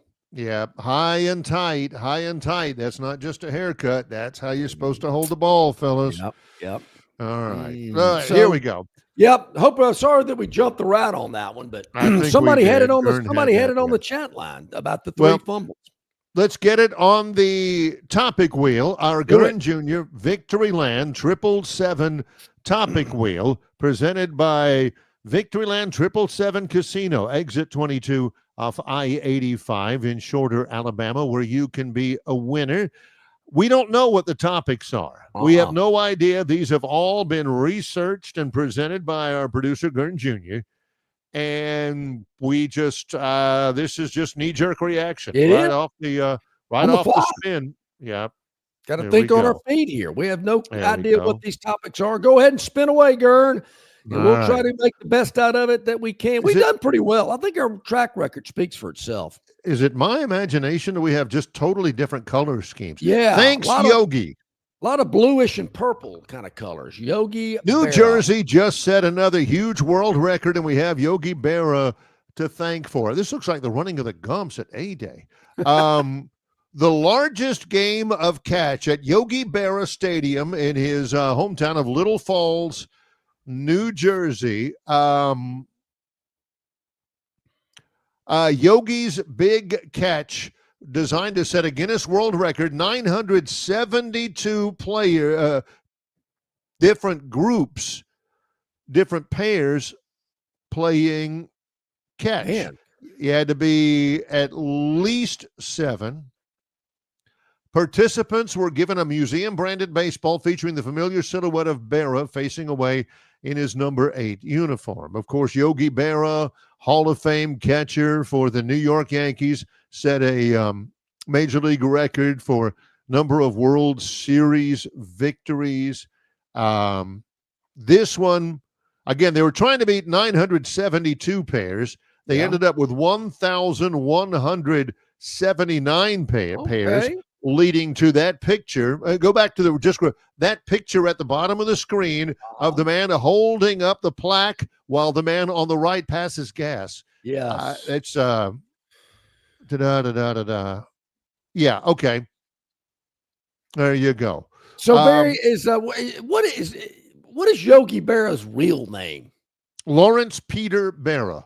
Okay. Don't ever ask me. I mean, I just know. He's from St. Louis, in a neighborhood in St. Louis called The Hill, where his boyhood friend was Joe Garagiola. Yeah. Okay. Lawrence Peter Berra.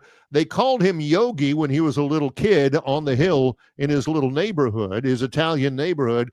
Garagiola said it's just because he looked like a yogi. Yeah, he did. No, yeah, he did. All right, let's get back to the Victoryland 777 topic. Will Victoryland open 24/7, 365, where you can be a winner too. The wheels are spinning. Different colors today. Wonder what that means. Wiener Circle. Wieners. Not the winner's circle. Wiener. This is the Wieners Circle. I don't know if we can put this picture. Oh, okay. Yeah. Oh, boy. Wieners Circle. Evidently, it's a thing. Free hot dogs. They've got evidently a Wieners Circle stand in Chicago. Free hot dogs at the Wieners Circle. If he throws 4 or more touchdowns, I wonder how that works. Well, they tweeted this out. If Caleb throws 4 TDs on Sunday, we'll give away free hot dogs on Tuesday. Well, he threw 4 against an absolutely porous Dallas defense. 3 of those were on just bombs. Were not very hard to Now, do. Barry, were these hot dogs cooked on Sunday and just been hanging around till today? Or are these This freshly is not prepared Bryant Denny Stadium. Come on. Of course not. Wow. It had These to have hot been dogs cooked they were going to fresh. throw away. This is not Legion Field. Give me a break. Let's Let's take a break. Sure. Yeah, let's When do it. we come back, we'll wrap it up. It's Longshore and McKnight in association with Yellowhammer News, presented by Bud Light. Known by avid golfers as one of the most beautiful and challenging stops on the Robert Trent Jones Golf Trail, Cambrian Ridge in Greenville lies just 40 miles from Montgomery. It is well worth the ride for any golfer looking for 27 holes of jaw-dropping golf. The greens have been redesigned to accommodate the higher green speeds associated with their installation of the latest generation of ultra-dwarf Bermuda grass. Cambrian Ridge offers a fully stocked pro shop with all the latest equipment and apparel. Great food and beverages in the clubhouse can be enjoyed both before and after your round. Get your group together and hit the trail. Go to rtjgolf.com/Cambrian Ridge for tee times and more information.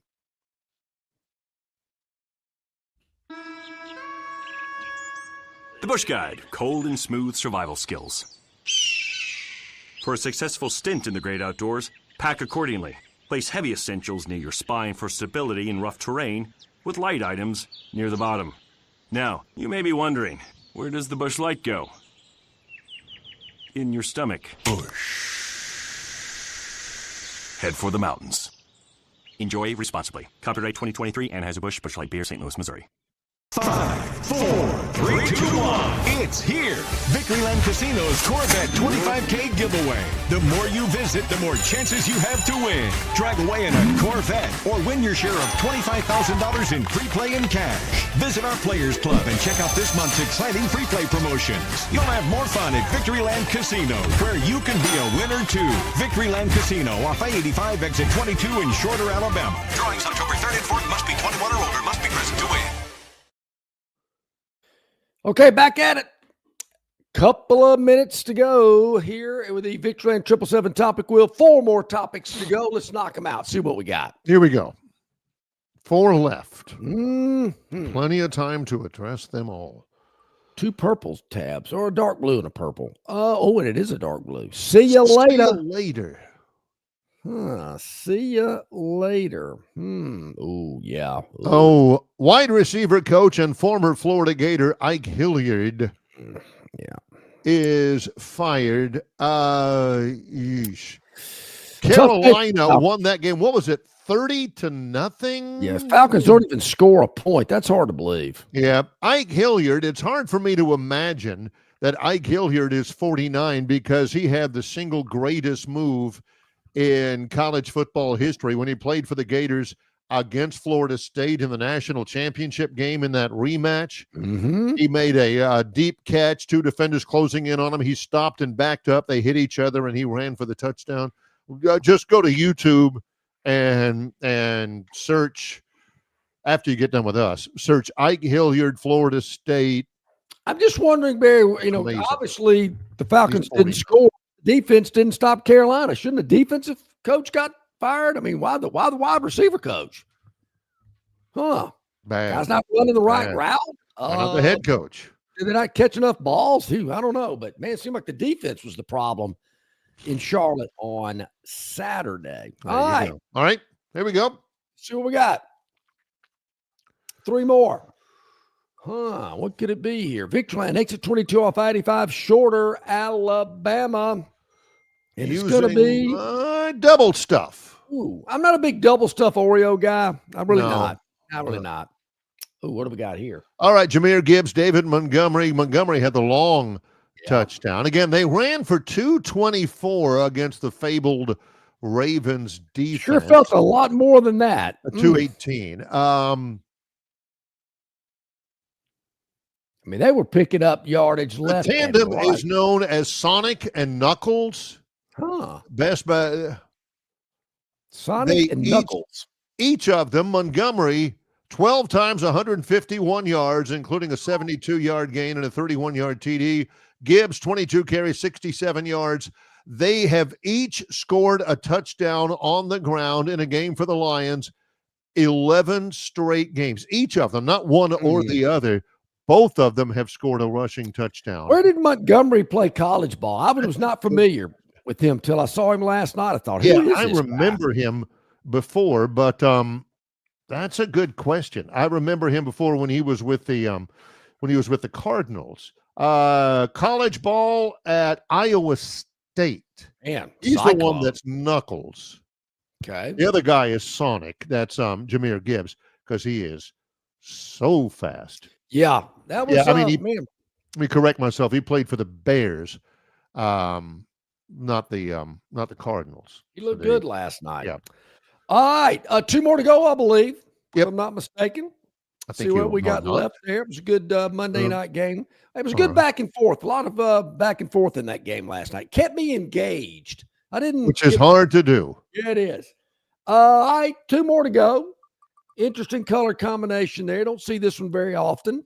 And it's going to land on hacky sacking. Hacky, is that still a thing? Hacky sacking? Oh, okay. Baseball. Jacob Young hacky sacks the ball, which means he kicks it off his foot. Okay, over his head. Here he goes. Back to the wall. That's a catch. Nationals. That's a catch. The Mets are hurting right. Okay. Boom. Glove out, wall, shoulder, elbow, boom. Yeah. There it is. Man, Nationals have had a tough year. Been a tough year for the Nationals. Yeah, it's been a tough last couple of months for the Mets. Yeah. Did it hit the wall?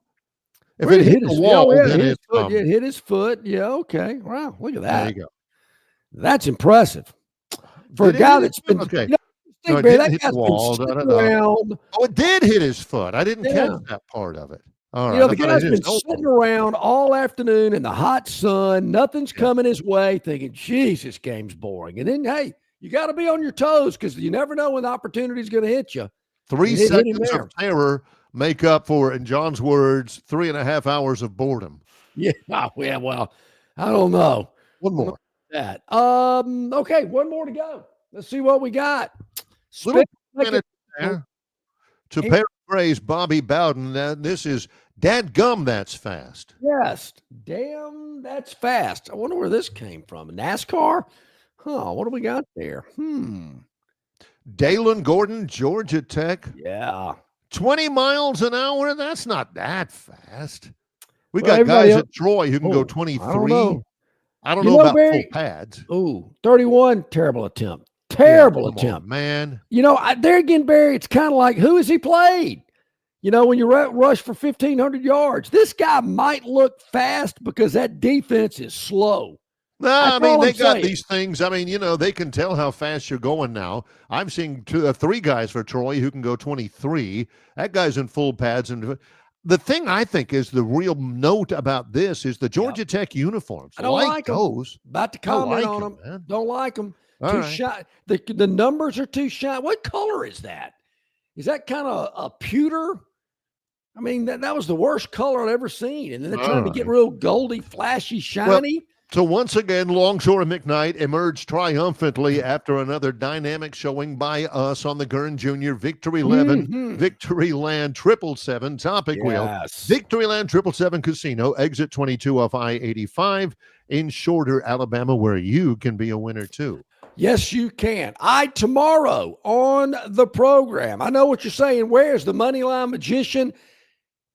Got tied up last week. He is actually will be at around 37,000 feet tomorrow while we're on the show. So he's going to join us on Thursday about 8:30. So make a note of that. But tomorrow, Brent Vinson from Phoenix. Love that guy. Yes, Phoenix Physical Therapy will join us from their Wetumpka location. Brent's going to join us. Got a lot of great topics. We're going to check in with Brent about CJ Duncan, Yellowhammer News tomorrow as well around 8:30. So checking in with CJ. And, of course, your comments on the River Region Straw chat line. You can certainly email longshoremcknight@gmail.com. And, man, the chat line was going at it today. Compliments of Dennis Mitchell. Let that Gmail, longshoremcknight@gmail.com. When I open it in the morning, ladies, I expect to see a couple of phone numbers, maybe a picture. We'll forward it along for Dennis's plaintiff plea on the chat line for a date. Well, for our guest, Travis Ryer on YouTube, Brian Matthews, auburnsports.com, and our producer, Gurn Jr., he's John Longshore. I'm Barry McKnight. It's Longshore and McKnight in association with Yellowhammer News, presented by Bud Light.